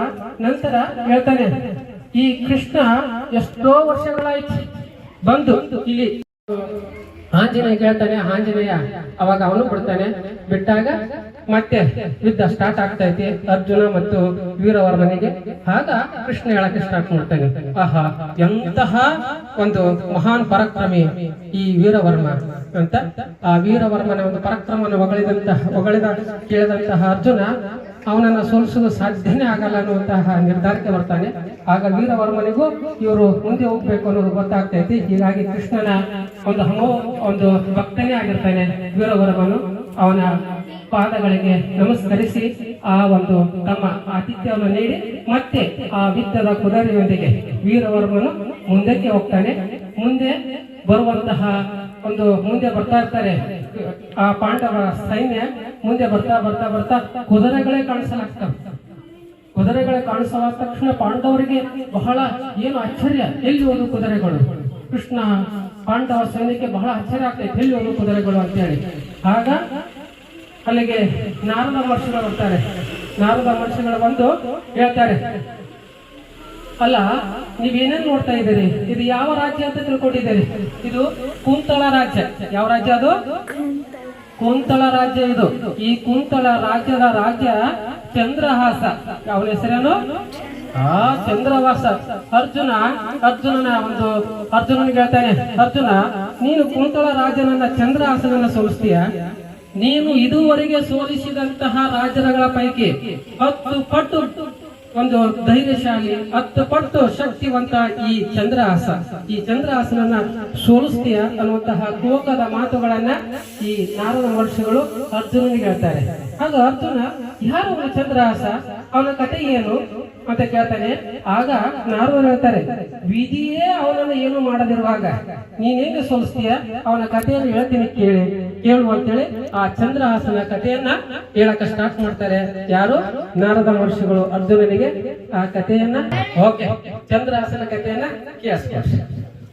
ಚಂದ್ರಹಾಸನ ಕಥೆಯನ್ನ ನಾರದ ಮಹರ್ಷಿಗಳು ಕೇಳಕ್ಕೆ ಸ್ಟಾರ್ಟ್ ಮಾಡ್ತಾರೆ. ಅರ್ಜುನ, ನೀನು ಎದುರಿಸಿದ ವೀರರ ಪೈಕಿ ಈತ 10 ಪಟ್ಟು ಮಹಾನ್ ಶಕ್ತಿಶಾಲಿ. ಆತನ ಕಥೆಯನ್ನು ಹೇಳ್ತೀನಿ ಕೇಳು ಅಂತ ಹೇಳಕ್ಕೆ ಸ್ಟಾರ್ಟ್ ಮಾಡ್ತಾರೆ ನಾರದ ವರ್ಷ ಚಂದ್ರಹಾಸನ ಕಥೆಯನ್ನ. ಆ ಚಂದ್ರಹಾಸ ರಾಜನ ಮಗನಾಗಿ ಹುಟ್ಟಿದ್ದ. ದುರಾದೃಷ್ಟವಶಾತ್ ಮೂಲಾ ನಕ್ಷತ್ರದಲ್ಲಿ ಹುಟ್ಟಿರ್ತಾನೆ. ಹೀಗಾಗಿ ತನ್ನ ತಂದೆಯನ್ನ ಕಳೆದುಕೊಳ್ತಾನೆ. ತನ್ನ ತಾಯಿಯೂ ಬೇಗ ಸಾಯ್ತಾಳೆ.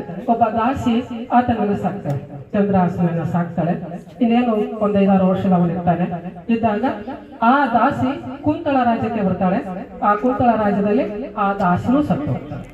ಹೀಗಿರುವಾಗ ಆ ಚಂದ್ರಹಾಸ ಅಲ್ಲಿ ಒಂದು ಸಾಲಿಗ್ರಾಮವನ್ನ, ವಿಷ್ಣುವಿನ ಪರಮ ಭಕ್ತನಾಗಿ ಸಾಲಿಗ್ರಾಮವನ್ನ ಕೈಯಲ್ಲಿ ಹಿಡ್ಕೊಂಡು ಆ ಕಡೆ ಈ ಕಡೆ ಅಡ್ಡಾಡ್ತಾ ಇರ್ತಾನೆ. ಆ ಕುಂತಳ ದೇಶದ ರಾಜನಿಗೆ ಗಂಡು ಮಕ್ಕಳಿರಲಿಲ್ಲ. ಹೀಗಾಗಿ ಆ ರಾಜ್ಯವನ್ನ, ಆ ಕುಂತಳ ರಾಜ್ಯವನ್ನ ಅವನ ಮಂತ್ರಿ ಆಗಿರ್ತಕ್ಕಂತಹ ದುಷ್ಟ ಬುದ್ಧಿ ನೋಡ್ಕೊಂತ ಇರ್ತಾನೆ.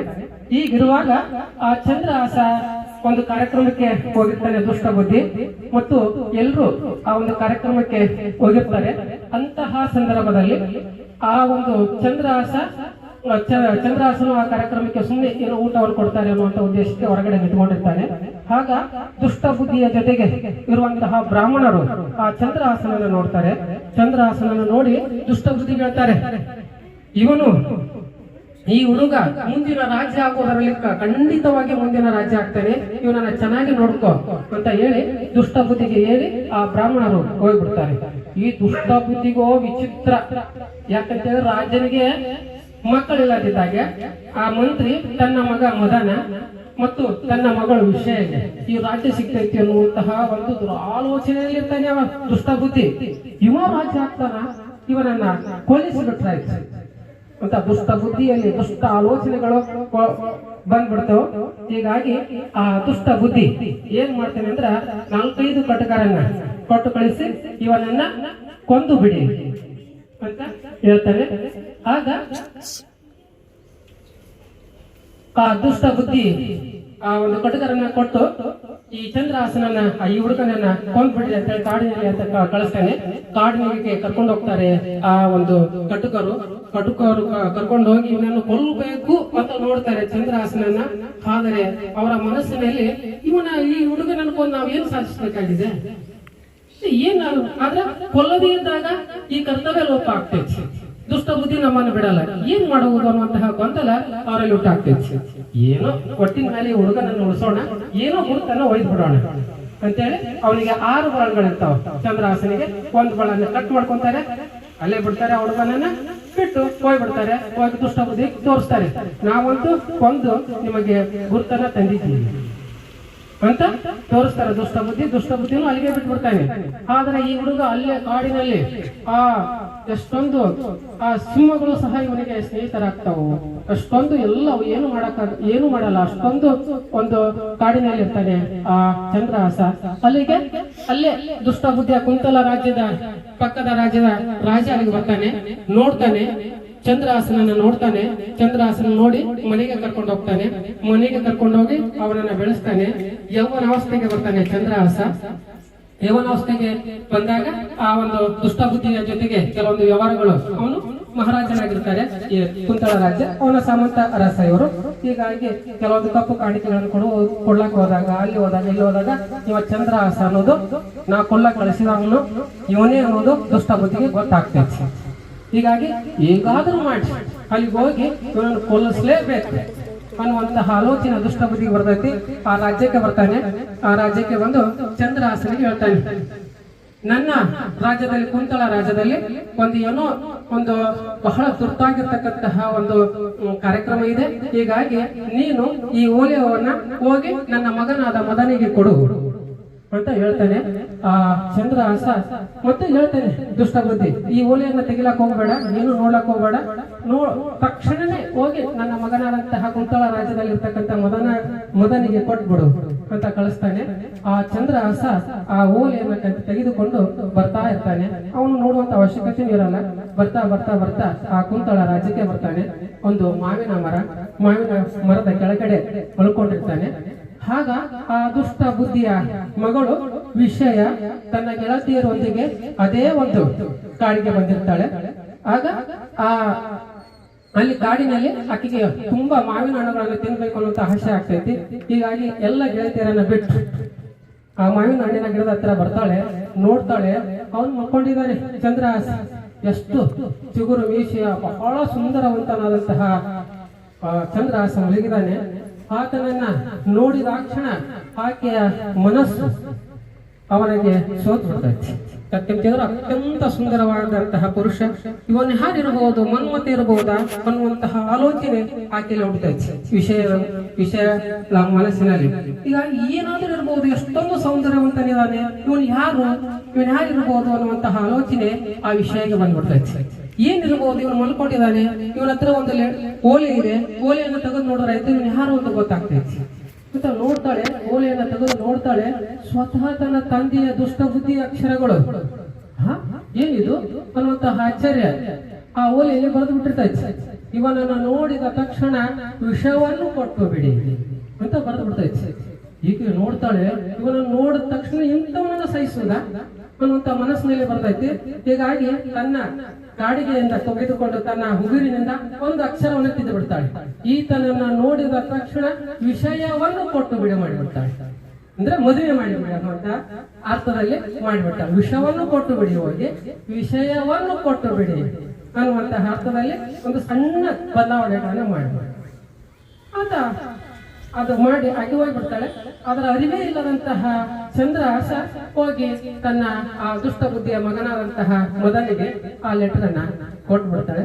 ಕೊಟ್ಟ ತಕ್ಷಣ ದುಷ್ಟ ಬುದ್ಧಿಯ ಮದನ ನೋಡ್ತಾನೆ, ಏನು ಸುಂದರವಾದಂತಹ ವ್ಯಕ್ತಿ, ಬಹಳ ಒಂದು ವಿದ್ಯೆಗಳಲ್ಲಿ ಪಾರಂಗತನಾದಂತ ವ್ಯಕ್ತಿ ಅಂತ ಕಾಣ್ತಾ ಇದ್ದಾನೆ. ಇವನ್ನ ನೋಡಿದ ತಕ್ಷಣ ವಿಷಯವನ್ನು ಕೊಟ್ಟು ಬಿಡು ಅನ್ನೋದ್ರಲ್ಲಿ ಸತ್ಯ ಇದೆ.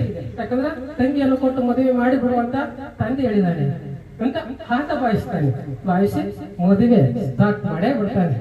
ದುಷ್ಟ ಬುದ್ಧಿ ಬರ್ತಾನೆ, ಬಂದು ನೋಡ್ತಾನೆ ದಾರಿಯಲ್ಲಿ ಮೆರವಣಿಗೆ. ಅಲ್ಲ, ಏನ್ ವಿಚಿತ್ರ ಇದು, ನಾನು ಸಾವನ್ನ ನೋಡ್ಬೇಕು ಅಂತ ನಾನು ಅನ್ಕೊಂಡಿದ್ದೆ, ಇದು ಏನಿದು ಅಂತ ಅನ್ಕೊಂತಾನೆ. ಹಾಗೆ ಮುಂದಕ್ಕೆ ಹೋಗ್ತಾನೆ, ಮೆರವಣಿಗೆ ಮುಂದೆ ಬಂದ್ಬಿಡ್ತಾನೆ. ಏನದು, ಏನ್ ಮದನ ಕೇಳ್ತಾನೆ, ಏನಪ್ಪ ಏನ್ ನಡೀತಾ ಇದೆ? ಏನಿಲ್ಲ ಅಪ್ಪಾಜಿ, ನೀನ್ ಹೇಳಿದ್ರಿ ಅಲ್ಲ, ಇವನು ನೋಡಿದ ತಕ್ಷಣ ವಿಷಯವನ್ನು ಕೊಟ್ಟು ಬಿಡಿ ಅಂತ ಹೇಳ್ಬಿಟ್ಟಿರಿ, ವಿಷಯವನ್ನು ಮದುವೆ ಮಾಡ್ತಾ ಇದ್ದೀನಿ ನಾನು ಅಂತ ಹೇಳ್ತಾನೆ. ಆಗ ದುಷ್ಟ ಬುದ್ಧಿಗೆ ವಿಚಿತ್ರ ಅನಿಸ್ತಾ ಇತ್ತು, ಏನಿದು? ಆದ್ರೂ ಅವ್ರ ದುಷ್ಟ ಬುದ್ಧಿಯನ್ನು ಬಿಡುದು ಎಲ್ಲ ತನ್ನ ದುಷ್ಟತನವನ್ನ. ಮಗಳು ವಿಧೇಯವಾದ್ರೂ ಸಹಿತ ಇದು ಸಹಿಸ್ಕೊಳ್ತೀನಿ, ಇವನನ್ನ ರಾಜನಾಗಲು ಬಿಡಲ್ಲ ಅಂತೇಳಿ ಏನ್ ಮಾಡ್ತಾನೆ, ಮತ್ತೊಂದು ಪ್ಲಾನ್ ಮಾಡ್ತಾನೆ. ಸರಿ ಆಯ್ತು, ಆದಿತ್ತಾಯ್ತು. ಈಗ ಮಗಳು ಮತ್ತು ಹಳೆಯ ಇಬ್ರು ಸೇರಿ ಕಾಳಿ ಮಾತೆಯ ಮಂದಿರಕ್ಕೆ ಹೋಗ್ಬೇಕು. ಆ ಕಾಳಿ ಮಾತೆಯ ಮಂದಿರದ ದರ್ಶನವನ್ನು ಪಡಿಬೇಕು ಅನ್ನೋದು ನಮ್ಮ ಒಂದು ಇಚ್ಛೆ ಅಂತ ಹೇಳ್ತಾನೆ ದುಷ್ಟ ಬುದ್ಧಿ. ಅಲ್ಲಿ ಕೆಲವು ಕಡುಗರಿಗೆ ಕರೆದು ಹೇಳ್ತಾನೆ, ಕಾಳಿ ಮಂದಿರದಲ್ಲಿ ಯಾರೇ ಬರ್ಲಿ ಅವ್ರನ್ನ ಕೊಂದ್ಬೇಕು ಅಂತ ಹೇಳ್ಬಿಟ್ಟಿರ್ತಾನೆ ದುಷ್ಟ ಬುದ್ಧಿ. ಯಾರೇ ಬರಲಿ, ಇವ್ರೇನು ಹೋಗ್ಬೇಕು ಅಂತ ಹೋಗ್ತಾ ಇರ್ತಾರೆ ವಿಷಯ ಮತ್ತು ಚಂದ್ರಹಾಸ ಕಾಳಿ ಮಂದಿರಕ್ಕೆ.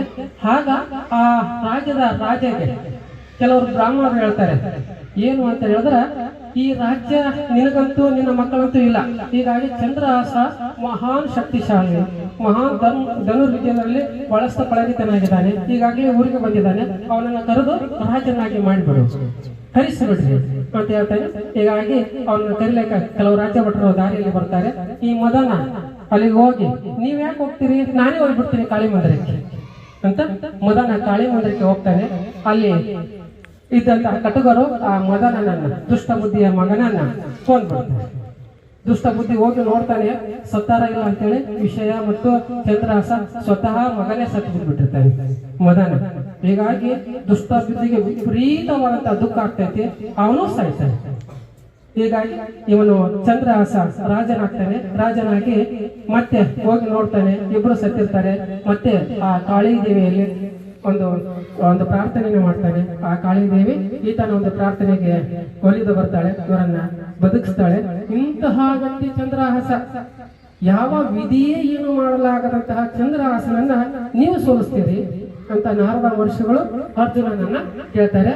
ಅರ್ಜುನ ಇಲ್ಲ, ಏನ್ ಮಾಡ್ಬೇಕು, ಏನಿಲ್ಲ, ಇದಕ್ಕೊಂದೇ ಪರಿಹಾರ, ಕೃಷ್ಣನ ಆ ವಿಷ್ಣುವಿನ ಅಮೋಘ ಭಕ್ತ ಅವನು. ಹೀಗಾಗಿ ಅವನನ್ನ ಭಕ್ತಿಯಿಂದಾನೇ ಒಲಿಸ್ಕೋಬೇಕು, ಶಕ್ತಿಯಿಂದ ಒಲಿಸಿಕೊಳ್ಳಕ್ ಸಾಧ್ಯನೇ ಇಲ್ಲ ಅನ್ನುವಂತಹ ಮಾತುಗಳನ್ನ ನಾರದ ಮಹರ್ಷಿಗಳು ಆಡ್ತಾರೆ. ಹೀಗಾಗಿ ಅಲ್ಲಿಗೆ ಚಂದ್ರಹಾಸನ ಮಗ ಮಕರಧ್ವಜ ಒಂದು ಯುದ್ಧದ ಅಶ್ವಗಳನ್ನ, ಎರಡೂ ಅಶ್ವಗಳನ್ನ, ಈ ಮಯೂರಧ್ವಜನ ಅಶ್ವ ಈಗಾಗಲೇ ಬಂದಿತ್ತು ಮತ್ತು ಈ ಒಂದು ಪಾಂಡವರ ಅಶ್ವನ ಎರಡೂ ಅಶ್ವಗಳನ್ನು ಕಟ್ಟಿದ್ದ. ಆದ್ರೆ ಆ ಮಯೂರಧ್ವಜ ಈಗಾಗಲೇ ಪಾಂಡವರಿಗೆ ಶರಣಾಗಿದ್ದ. ಹೀಗಾಗಿ ಆ ಅಶ್ವಕ್ಕೇನು ಬೆಲೆ ಇರಲಿಲ್ಲ. ಪಾಂಡವರ ಅಶ್ವವನ್ನ ಬಿಡಿಸ್ಕೋಬೇಕು ಅಂತ ಚಂದ್ರಹಾಸ ಅವನು ಬರ್ತಾನೆ ಯುದ್ಧ ಆಡುವಾಗ. ಆಗ ಅರ್ಜುನನಿಗೆ ಕೃಷ್ಣ ಹೇಳ್ತಾನೆ, ಹೋಗಿ ಅವನನ್ನು ಅಪ್ಪಿಕೋ ಚಂದ್ರಹಾಸನನ್ನ ಅಂತ ಹೇಳ್ತಾನೆ. ಅರ್ಜುನನಿಗೆ ಗಾಬರಿ, ಅಲ್ಲ ಇಲ್ಲಿ ಯುದ್ಧಕ್ಕೆ ಬಂದಿದ್ದಾರೆ ಚಂದ್ರಹಾಸ, ಅವರೊಂದಿಗೆ ಯುದ್ಧ ಆಡಬೇಕು ಇಲ್ಲ ಬಿಡ್ಬೇಕು, ಅದು ಬಿಟ್ಟು ಅಪ್ಪಿಕೊಳ್ಳುವುದೇನು ಅಂತ ಅವನಿಗೂ ಸ್ವಲ್ಪ ಗೊಂದಲ ಆಗ್ತೈತಿ. ಆದ್ರೂ ಅವನನ್ನ ನಮಸ್ಕರಿಸ್ತಾನೆ ಅರ್ಜುನ. ನಮಸ್ಕರಿಸಿದಾಗ ಅವನು ಆ ಕೃಷ್ಣನ ಭಕ್ತನೇ ಆಗಿರ್ತಕ್ಕಂತಹ ಚಂದ್ರಹಾಸ ಅವರನ್ನ ತನ್ನ ಅರಮನೆಯಲ್ಲಿ ಇಟ್ಕೊಂಡು ಅವರಿಗೆ ಒಂದು ಯೋಗ್ಯ ಉಪಚಾರಗಳನ್ನು ಮಾಡಿ ಮತ್ತೆ ಆ ಕುದುರೆ ಮತ್ತೆ ಮುಂದಕ್ಕೆ ಹೋಗ್ತಾ ಇರ್ತೈತಿ. ಲಾಸ್ಟ್ ಇನ್ನು ಎಲ್ಲಿಗೆ ಹೋಗ್ತೈತಿ ನೋಡೋಣ. ಕವಿ ಲಕ್ಷ್ಮೀಶ ಈತನ ನಂತರ ನಮಗೆ ಸಿಗುವಂತಹ ಒಬ್ಬ ಮಹಾನ್ ಕವಿ ಅಂತಿದ್ರೆ ಒಂದು ರತ್ನಾಕರ ವಾಣಿ. ಈ ರತ್ನಾಕರ ವಾಣಿ ಭರತೇಶ್ವರ ವೈಭವ ಅನ್ನುವಂತಹ ಒಂದು ಕಾವ್ಯವನ್ನು ಬರೆದಿದ್ದಾನೆ. ಇಲ್ಲೊಂದು ಸಣ್ಣ ಬದಲಾವಣೆಗಳನ್ನು ಮಾಡ್ಕೊಂಡಿದ್ದಾನೆ. ಹಾದಿಕವಿ ಕಪ್ಪಂಪ ತನ್ನ ಆದಿ ಪುರಾಣದಲ್ಲಿ ಭರತ ಬಾಹುಬಲಿಯವರೊಂದಿಗೆ ಆಗುವಂತಹ ಯುದ್ಧದಲ್ಲಿ ಬಾಹುಬಲಿ ಗೆಲ್ತಾನೆ. ಆದರೆ ಭರತೇಶ ವೈಭವದಲ್ಲಿ ಈತ ರತ್ನಾಕರವಾಣಿ ಮಾಡಿಕೊಂಡಿರ್ತಕ್ಕಂತಹ ಒಂದು ಪ್ರಮುಖ ಬದಲಾವಣೆ ಅಂದ್ರೆ ಇಲ್ಲಿ ಭರತ ವಿಜಯಶಾಲಿ ಆಗ್ತಾನೆ. ಹೀಗೆ ಸಾಕಷ್ಟು ಬದಲಾವಣೆಗಳೊಂದಿಗೆ ಈ ಒಂದು ಕನ್ನಡ ಸಾಹಿತ್ಯ ಚರಿತ್ರೆ ಹಾಗೆ ಮುಂದುವರಿದಿದೆ. ಇಲ್ಲಿ ಸರ್ವಜ್ಞ ಕವಿ ಬರ್ತಾನೆ. ಸರ್ವಜ್ಞ ಕವಿ ಸಾಕಷ್ಟು ಒಂದು ತ್ರಿಪದಿಗಳನ್ನ ರಚನೆ ಮಾಡ್ತಾನೆ. ಆಡು ಮಟ್ಟದ ಸೊಪ್ಪಿಲ್ಲ, ಸರ್ವಜ್ಞ ಹೇಳದ ಮಾತಿಲ್ಲ ಎಂಬಂತೆ ಈ ಸರ್ವಜ್ಞ ಸಾಕಷ್ಟು ವಚನಗಳನ್ನ ಕನ್ನಡ ನಾಡಿನ ಜನತೆಗೆ ನೀಡಿದ್ದಾನೆ. ಅದರಲ್ಲೂ ಸರ್ವಜ್ಞ ಎಲ್ಲ ವಿಷಯಗಳ ಮೇಲೆ ಆತನ ಒಂದು ಪರಾಕ್ರಮವನ್ನು ನಾವು ಕಾಣಬಹುದಾಗಿದೆ. ಅದರಲ್ಲೂ ವಿಶೇಷವಾಗಿ ಕೆಲವೊಂದು ಸಾಮಾಜಿಕ ಒಂದು ವಚನಗಳನ್ನು ಸಹ ಆತ ಬರೆದಿದ್ದಾನೆ. ಸಾಲವನ್ನು ತರುವಾಗ ಹಾಲು ಬಾಣು ಸಾಲಿಗನ್ನು ಬಂದು ಕೇಳಿದರೆ ಕಿಬ್ಬದಿಯ ಕೀಲು ನೋಡದಂತೆ ಸರ್ವಜ್ಞ ಅನ್ನುವಂಥದ್ದು ಆತನ ಒಂದು ಸಾಮಾಜಿಕ ವ್ಯವಹಾರಗಳ ಕುರಿತು ಇದೆ. ಅದೇ ರೀತಿಯಾಗಿ ಒಂದು ವೈಜ್ಞಾನಿಕವಾಗಿ ವೈಜ್ಞಾನಿಕವಾಗಿ ಸಹ ಈ ವಚನಗಳನ್ನು ಬರೆದಿದ್ದಾನೆ. ಉಂಡು 100 ಅಡಿ ತಿರುಗಾಡಿ ಗಂಡು ಭುಜ ಮೇಲ್ ಮಾಡಿ ಮಲಗಿದರೆ ವೈದ್ಯನ ಬೆಸಸಬೇಡ ಸರ್ವಜ್ಞ. ಇಲ್ಲಿ ಈ ಒಂದು ವಚನದಲ್ಲಿ ಉಂಡು 100 ಅಡಿ ತಿರುಗಾಡಿ ಗಂಡು ಭುಜ ಅಂದ್ರೆ ಬಲಭುಜ ಮೇಲ್ಗಡೆ ಮಾಡಿ ಮಲಗಿದರೆ ವೈದ್ಯರನ್ನ ಕೇಳುವಂತ ಅವಶ್ಯಕತೆ ಇಲ್ಲ ಅನ್ನುವಂತ ಮಾತುಗಳನ್ನು ಹೇಳ್ತಾನೆ. ಅಂದ್ರೆ ಬಹುಶಃ ಸರ್ವಜ್ಞನಿಗೆ ಹೃದಯ ಯಾವ ಕಡೆ ಇದೆ ಅನ್ನೋದು ಗೊತ್ತಿತ್ತು. ಹೃದಯ ನಿಮಗೆ ಗೊತ್ತಿದೆ, ಎಡಭಾಗದಲ್ಲಿ ಇರ್ತೈತೆ. ಗಂಡು ಭುಜ ಮೇಲ್ ಮಾಡಿ ಅಂತಂದ್ರೆ ಬಲಭುಜವನ್ನ ಮೇಲೆ ಮಾಡಿ ಮಲಗಿದರೆ ಅಲ್ಲಿ ಬೀಳುವಂತಹ ಒತ್ತಡ ಕಡಿಮೆ ಆಗ್ತೈತೆ. ಹೀಗಾಗಿ ನಮಗೆ ಬರುವಂತಹ ರೋಗಗಳು ಕಡಿಮೆ ಆಗ್ತೈತೆ ಅನ್ನೋದು ಆಗಲೇ ಸರ್ವಜ್ಞನಿಗೆ ಗೊತ್ತಿತ್ತು. ಇಂತಹ ವೈದ್ಯಕೀಯ ವಿಷಯಗಳ ಕುರಿತು ಸಹ ಸರ್ವಜ್ಞ ಸಾಕಷ್ಟು ವಚನಗಳನ್ನ ರಚನೆ ಮಾಡಿದ್ದಾನೆ. ನಮಗೆ ಮುಂದೆ ಸಿಗುವಂತವರು ಕನ್ನಡದ ಇಲ್ಲಿವರೆಗೆ ಇಲ್ಲದ ಮೊದಲ ನಾಟಕದ ಕರ್ತೃ ಸಿಂಗಿರಾಜ್ಯ. ಈತ ಮಿತ್ರಾಳಿಗ ಗೋವಿಂದ ಅನ್ನುವಂತಹ ನಾಟಕವನ್ನ ಬರೆದಿದ್ದಾನೆ. ನಂತರ ನಮಗೆ ಸಿಗುವಂತಹದ್ದು ಸಂಚಿ ಹೊನ್ನಮ್ಮನ ಅಧಿಪತಿಯ ಧರ್ಮ. ಅದೇ ರೀತಿಯಾಗಿ ಮುಂದುವರೆದು ನಮಗೆ ಸಾಕಷ್ಟು ಕನ್ನಡದ ಮೊದಲ ಮುಸ್ಲಿಂ ಕವಿಯಾಗಿ ಶಿಶುನಾಳ ಶರೀಫರು ಕಾಣಿಸಿಕೊಳ್ತಾರೆ. ಶಿಶುನಾಳ ಶರೀಫರು ಸಾಕಷ್ಟು ತತ್ವ ಪದಗಳನ್ನ ಆಡಿದ್ದಾರೆ. ಆ ತತ್ವ ಪದಗಳ ಒಂದು ಒಳಹರ್ಥ ಮತ್ತು ಹೊರ ಅರ್ಥದ ಕುರಿತು ಬಹಳಷ್ಟು ಚರ್ಚೆಗಳು ಇಂದಿಗೂ ಆಗ್ತಾ ಇದೆ. ಈ ಶಿಶುನಾಳ ಶರೀಫರ ಒಂದು ಜನಪ್ರಿಯ ಒಂದು ತತ್ವ ಪದ ಅಂತ ಹೇಳಿದ್ರೆ ಕೋಡಿಗಾನ ಕೋಳಿ ನುಡಿತ ಅಂತ ಹೇಳಿ. ಇಲ್ಲಿ ವಿಚಿತ್ರ ಅನ್ಸುತ್ತೆ. ಕೋಡ್ಗ ಒಂದು ದೊಡ್ಡ ಪ್ರಾಣಿ, ಕೋಚ್ ಮಂಗ, ಕೋಳಿ ಸಣ್ಣದು. ಆ ಕೋಳಿ ಕೋಡ್ಗನನ್ನು ಹೇಗೆ ನುಗ್ಲಕ್ ಸಾಧ್ಯ ಇದೆ? ಇದು ಸಾಧ್ಯತೆ ಇದೆಯಾ ಅನ್ನುವಂತ ಪ್ರಶ್ನೆ ಹೇಳ್ತೈತೆ. ಯಾಕಂದ್ರೆ ಕೋಡ್ಗನ ಕೋಳಿ ನುಂಗಿತ್ತ ತಂಗಿ, ಕೋಡ್ಗನ ಕೋಳಿ ನುಗ್ಲಕ್ಕೆ ಸಾಧ್ಯತೆನೇ ಇಲ್ಲ. ಯಾಕಂದ್ರೆ ಕೋಳಿ ಸಣ್ಣ ಪ್ರಾಣಿ, ಸಣ್ಣ ಇದು ಕೋಡ್ಗ ದೊಡ್ಡದು, ಅದನ್ನ ಹೆಂಗ್ ನುಗ್ತೈತಿ ಅನ್ನುವಂಥದ್ದು. ಆದರೆ ಇಲ್ಲಿಯ ಕೆಲವೊಂದಿಷ್ಟು ವಿಮರ್ಶಕರು ಅದನ್ನ ಒಂದು ವಿಮರ್ಶೆಯನ್ನು ಮಾಡ್ತಾ ಹೇಳ್ತಾರೆ ಕೆಲವೊಂದು ವಿಮರ್ಶಕರು. ಕೋಡ್ಗ ಅನ್ನುವಂಥದ್ದು ಒಂದು ಚಂಚಲ ಸ್ವಭಾವದ ಪ್ರಾಣಿ. ಕೋಳಿ ಎನ್ನುವುದು ಒಂದು ಜ್ಞಾನದ ಸಂಕೇತ. ಆ ಚಂಚಲ ಸ್ವಭಾವವನ್ನ ಈ ಜ್ಞಾನ ಒಂದು ನುಂಗ್ತೈತಿ, ಅಂದ್ರೆ ತೆಗೆದುಕೊಳ್ತೈತಿ ಅನ್ನುವಂತ ಅರ್ಥ ಸಾಕಷ್ಟು ಅವರ ತತ್ವ ಪದಗಳು ಹೀಗೆ. ಯಾವುದರಲ್ಲಿ ಯಾವ ಅರ್ಥ ಅಡಗಿದೆ ಅನ್ನುವಂತ ಗೊತ್ತಾಗದಂತಹ ಒಂದು ವ್ಯಕ್ತಿ ಶಿಸ್ನಾಳ ಶರೀಫರು ಮೊಟ್ಟ ಮೊದಲ ಬಾರಿಗೆ ಮುಸ್ಲಿಂ ಕವಿಯಾಗಿ ಕನ್ನಡದಲ್ಲಿ ಬರೆದಿದ್ದಾರೆ. ಇನ್ನು ಇಲ್ಲಿವರೆಗೆ ಇಲ್ಲದ ಕನ್ನಡದ ಪ್ರಥಮ ಕಾದಂಬರಿ 1899ರಲ್ಲಿ ಬರುವಂತಹದ್ದು ವೆಂಕಟರಾವ್ ಬರೆದಿರ್ತಕ್ಕಂಥದ್ದು ಇಂದಿರಾಬಾಯಿ. ಇದು ಕನ್ನಡದ ಮೊಟ್ಟ ಮೊದಲ ಕಾದಂಬರಿ. ಇಲ್ಲಿಯವರೆಗೆ ಇಲ್ಲದಂತಹ ಕಾದಂಬರಿಯನ್ನ, ಮೊಟ್ಟ ಮೊದಲ ಸಾಮಾಜಿಕ ಕಾದಂಬರಿಯನ್ನ ವೆಂಕಟರಾವ್ ಬರೀತಾರೆ. ಈ ಕಾದಂಬರಿಯಲ್ಲಿ ಕುರಿತು ಒಂದು ಮುಖ್ಯ ವಿಷಯ ಅಂತ ಹೇಳಿದ್ರೆ ವಿಧಿವೆ ಎದುರಿಸುವಂತಹ ಸಾಮಾಜಿಕ ಸಮಸ್ಯೆಗಳು ಮತ್ತು ಆಕೆಗೆ ಮತ್ತೆ ಪುನರುದ್ಧಾರ ಮಾಡುವಂತಹ ಒಂದು ಚರ್ಚೆಗಳು ಈ ಕಾದಂಬರಿಯಲ್ಲಿ ನಡೀತಾವೆ. ಈಗ ಆದ ಮೇಲೆ ಒಂದು 19ನೇ ಶತಮಾನದಲ್ಲಿ ಕನ್ನಡ ಸಾಹಿತ್ಯದಲ್ಲಿ ಸಾಕಷ್ಟು ಬದಲಾವಣೆ ಉಂಟಾಗಬೇಕು. ನವ್ಯ, ನವೋದಯ, ದಲಿತ, ಈಗ ಅನೇಕ ಸಾಹಿತಿಗಳು, ನೂರಾರು ಸಾವಿರಾರು ಒಂದು ಕವಿಗಳು, ಲೇಖಕರು ಇಲ್ಲಿ ಬರ್ತಾರೆ. ಆದರೆ ಅವರನ್ನೆಲ್ಲರನ್ನ ನಾನು ಹೇಳುವಂತಹ ಒಂದು ಇದಿಲ್ಲ. ಹೀಗಾಗಿ ಕೆಲವೊಂದು ಪ್ರಮುಖ ವ್ಯಕ್ತಿಗಳನ್ನ ಅಷ್ಟೇ ನಾನು ಹೇಳಕ್ಕೆ ಇಷ್ಟಪಡ್ತೇನೆ. ಇಲ್ಲಿ ಈ ಮೊಟ್ಟ ಮೊದಲ ರಾಷ್ಟ್ರ ಕವಿಯಾಗಿ ಕುವೆಂಪು, ಎರಡನೆಯ ಒಂದು ರಾಷ್ಟ್ರ ಕವಿಗಳಾಗಿ ಕುವೆಂಪು ಅವರು, ಹಾಗೂ ಮೂರನೆಯ ರಾಷ್ಟ್ರ ಕವಿಗಳಾಗಿ GS ಶಿವರುದ್ರಪ್ಪನವರು, ಹೀಗೆ ಈ ರಾಷ್ಟ್ರ ಕವಿಗಳಾಗಿ ಇಲ್ಲಿ ಬಂದಿದ್ದಾರೆ. ಮತ್ತೆ ದಲಿತ ಕವಿಯಾಗಿ ಕಾಣಿಸಿಕೊಳ್ಳುವನು ಚಿತ್ರಲಿಂಗಯ್ಯವರು, ಹಾಗೂ ಚುಟುಕುಗಳ ಬ್ರಹ್ಮ ಅಂತ ಎನಿಸಿಕೊಂಡವನು ದಿನಕರ ದೇಸಾಯಿ. ಹೀಗೆ ಒಂದು ಕಾದಂಬರಿಗಳಲ್ಲಿ ಅತ್ಯಂತ ಹೆಸರುವಾಸಿ ಆಗಿರುವಂತವನು SL ಭೈರಪ್ಪನವರು. ಹೀಗೆ ನೂರಾರು ಸಾವಿರಾರು ಈ ಗ್ರಂಥ ಪಾಲಕರು ಬರ್ತಾರೆ. ಮತ್ತೆ ಕನ್ನಡ ಸಾಹಿತ್ಯಕ್ಕೆ ಒಂದು ವಿಶೇಷವಾಗಿ ಒಂದು 8 ಜ್ಞಾನಪೀಠ ಪ್ರಶಸ್ತಿಗಳನ್ನ ತಂದುಕೊಟ್ಟಂತಹ ಕೀರ್ತಿ ಈ ಒಂದು ಕನ್ನಡ ಸಾಹಿತ್ಯಕ್ಕೆ ಸಲ್ತೈತೆ. ಈ ಒಂದು ಭಾರತದ ಭಾಷೆಗಳಲ್ಲಿ ಹಿಂದಿಯನ್ನು ಹೊರತುಪಡಿಸಿ ಅತಿ ಹೆಚ್ಚು ಜ್ಞಾನಪೀಠ ಪ್ರಶಸ್ತಿಯನ್ನು ಪಡೆದುಕೊಂಡಂತಹ ಹೆಗ್ಗಳಿಕೆ ಕನ್ನಡ. ಅಂತವರಲ್ಲಿ ಮೊದಲನೆಯದವರು ಕುವೆಂಪು ಅವರ ಶ್ರೀ ರಾಮಾಯಣ ದರ್ಶನಂ ಎನ್ನುವಂತಹ ಮಹಾಕಾವ್ಯಕ್ಕೆ ಈ ಒಂದು ಜ್ಞಾನಪೀಠ ಪ್ರಶಸ್ತಿ ಒಲಿದಿದೆ. ಅದೇ ರೀತಿಯಾಗಿ ಎರಡನೇದವರಾಗಿ ದಾರಾ ಬೇಂದ್ರೆಯವರು, ಇವರ ಒಂದು 4 ಕೃತಿಗೆ ಜ್ಞಾನಪೀಠ ಪ್ರಶಸ್ತಿ ಬಂದಿದೆ. ಶಿವರಾಮ್ ಕಾರಂತ್ ಅವರ ಮುಖರ್ಜಿಯ ಕನಸುಗಳು, ಇದು ಫಿಲ್ಮ್ ಆಗಿದೆ, ಯಾರಾದ್ರೂ ನೋಡ್ಬೋದು. ಬಹಳ ಒಂದು ಅದ್ಭುತವಾದಂತಹ ಮಾಡಿದ್ದಾರೆ ಈ ಮುಖರ್ಜಿಯ ಕನಸುಗಳು ಅನ್ನುವಂಥದ್ದು ನೋಡ್ಬೋದು. ಅದೇ ರೀತಿಯಾಗಿ ಮಾಸ್ತಿ ವೆಂಕಟೇಶ್ ಅಯ್ಯಂಗಾರ್ ಅವರ ಒಂದು ಚಿಕ್ಕ ವೀರ ರಾಜೇಂದ್ರ ಅನ್ನುವಂತಹ ಒಂದು ಕೃತಿಗೆ ಜ್ಞಾನಪೀಠ ಪ್ರಶಸ್ತಿ ಲಭಿಸಿದೆ. ನೆಕ್ಸ್ಟ್ ಶಿವರಾಮ್ ವಿಕ್ಟರ್ ಗೋಕಾಕ್ ಅವರ ಭಾರತ ಸಿಂಧು ರಶ್ಮಿ ಒಂದು ಕೃತಿಗೆ ಜ್ಞಾನಪೀಠ ಪ್ರಶಸ್ತಿ ಲಭಿಸಿದೆ. ಹಾಗೆ ಅನಂತ ಮೂರ್ತಿಯವರ ಸಮಗ್ರ ಸಾಹಿತ್ಯಕ್ಕೆ ಇಲ್ಲಿಯವರೆಗೆ ಒಂದು ಕೃತಿ ಕೊಡ್ತಾ ಇದ್ರು, ಆದ್ರೆ ಈಗ ಎಲ್ಲ ಕೃತಿಗಳನ್ನ ಅಭ್ಯಸಿಸಿ ಕೊಡ್ತಾ ಬರ್ತಾ ಇದ್ದಾರೆ. ಹೀಗಾಗಿ ಅವರ ಒಂದು ಸಮಗ್ರ ಸಾಹಿತ್ಯಕ್ಕೆ ಒಂದು ಜ್ಞಾನಪೀಠ ಪ್ರಶಸ್ತಿ ಲಭಿಸಿದೆ. ಗಿರೀಶ್ ಕಾರ್ನಾಡ್ ಅವರಿಗೂ ಸಹ ಸಮಗ್ರ ಸಾಹಿತ್ಯಕ್ಕೆ ಒಂದು ಜ್ಞಾನಪೀಠ ಪ್ರಶಸ್ತಿ ಲಭಿಸಿದೆ. ಮತ್ತು ಚಂದ್ರಶೇಖರ್ ಕಂಬಾರ್ ಅವರಿಗೂ ಸಹ ಒಂದು ಸಮಗ್ರ ಸಾಹಿತ್ಯಕ್ಕೆ ಒಂದು ಜ್ಞಾನಪೀಠ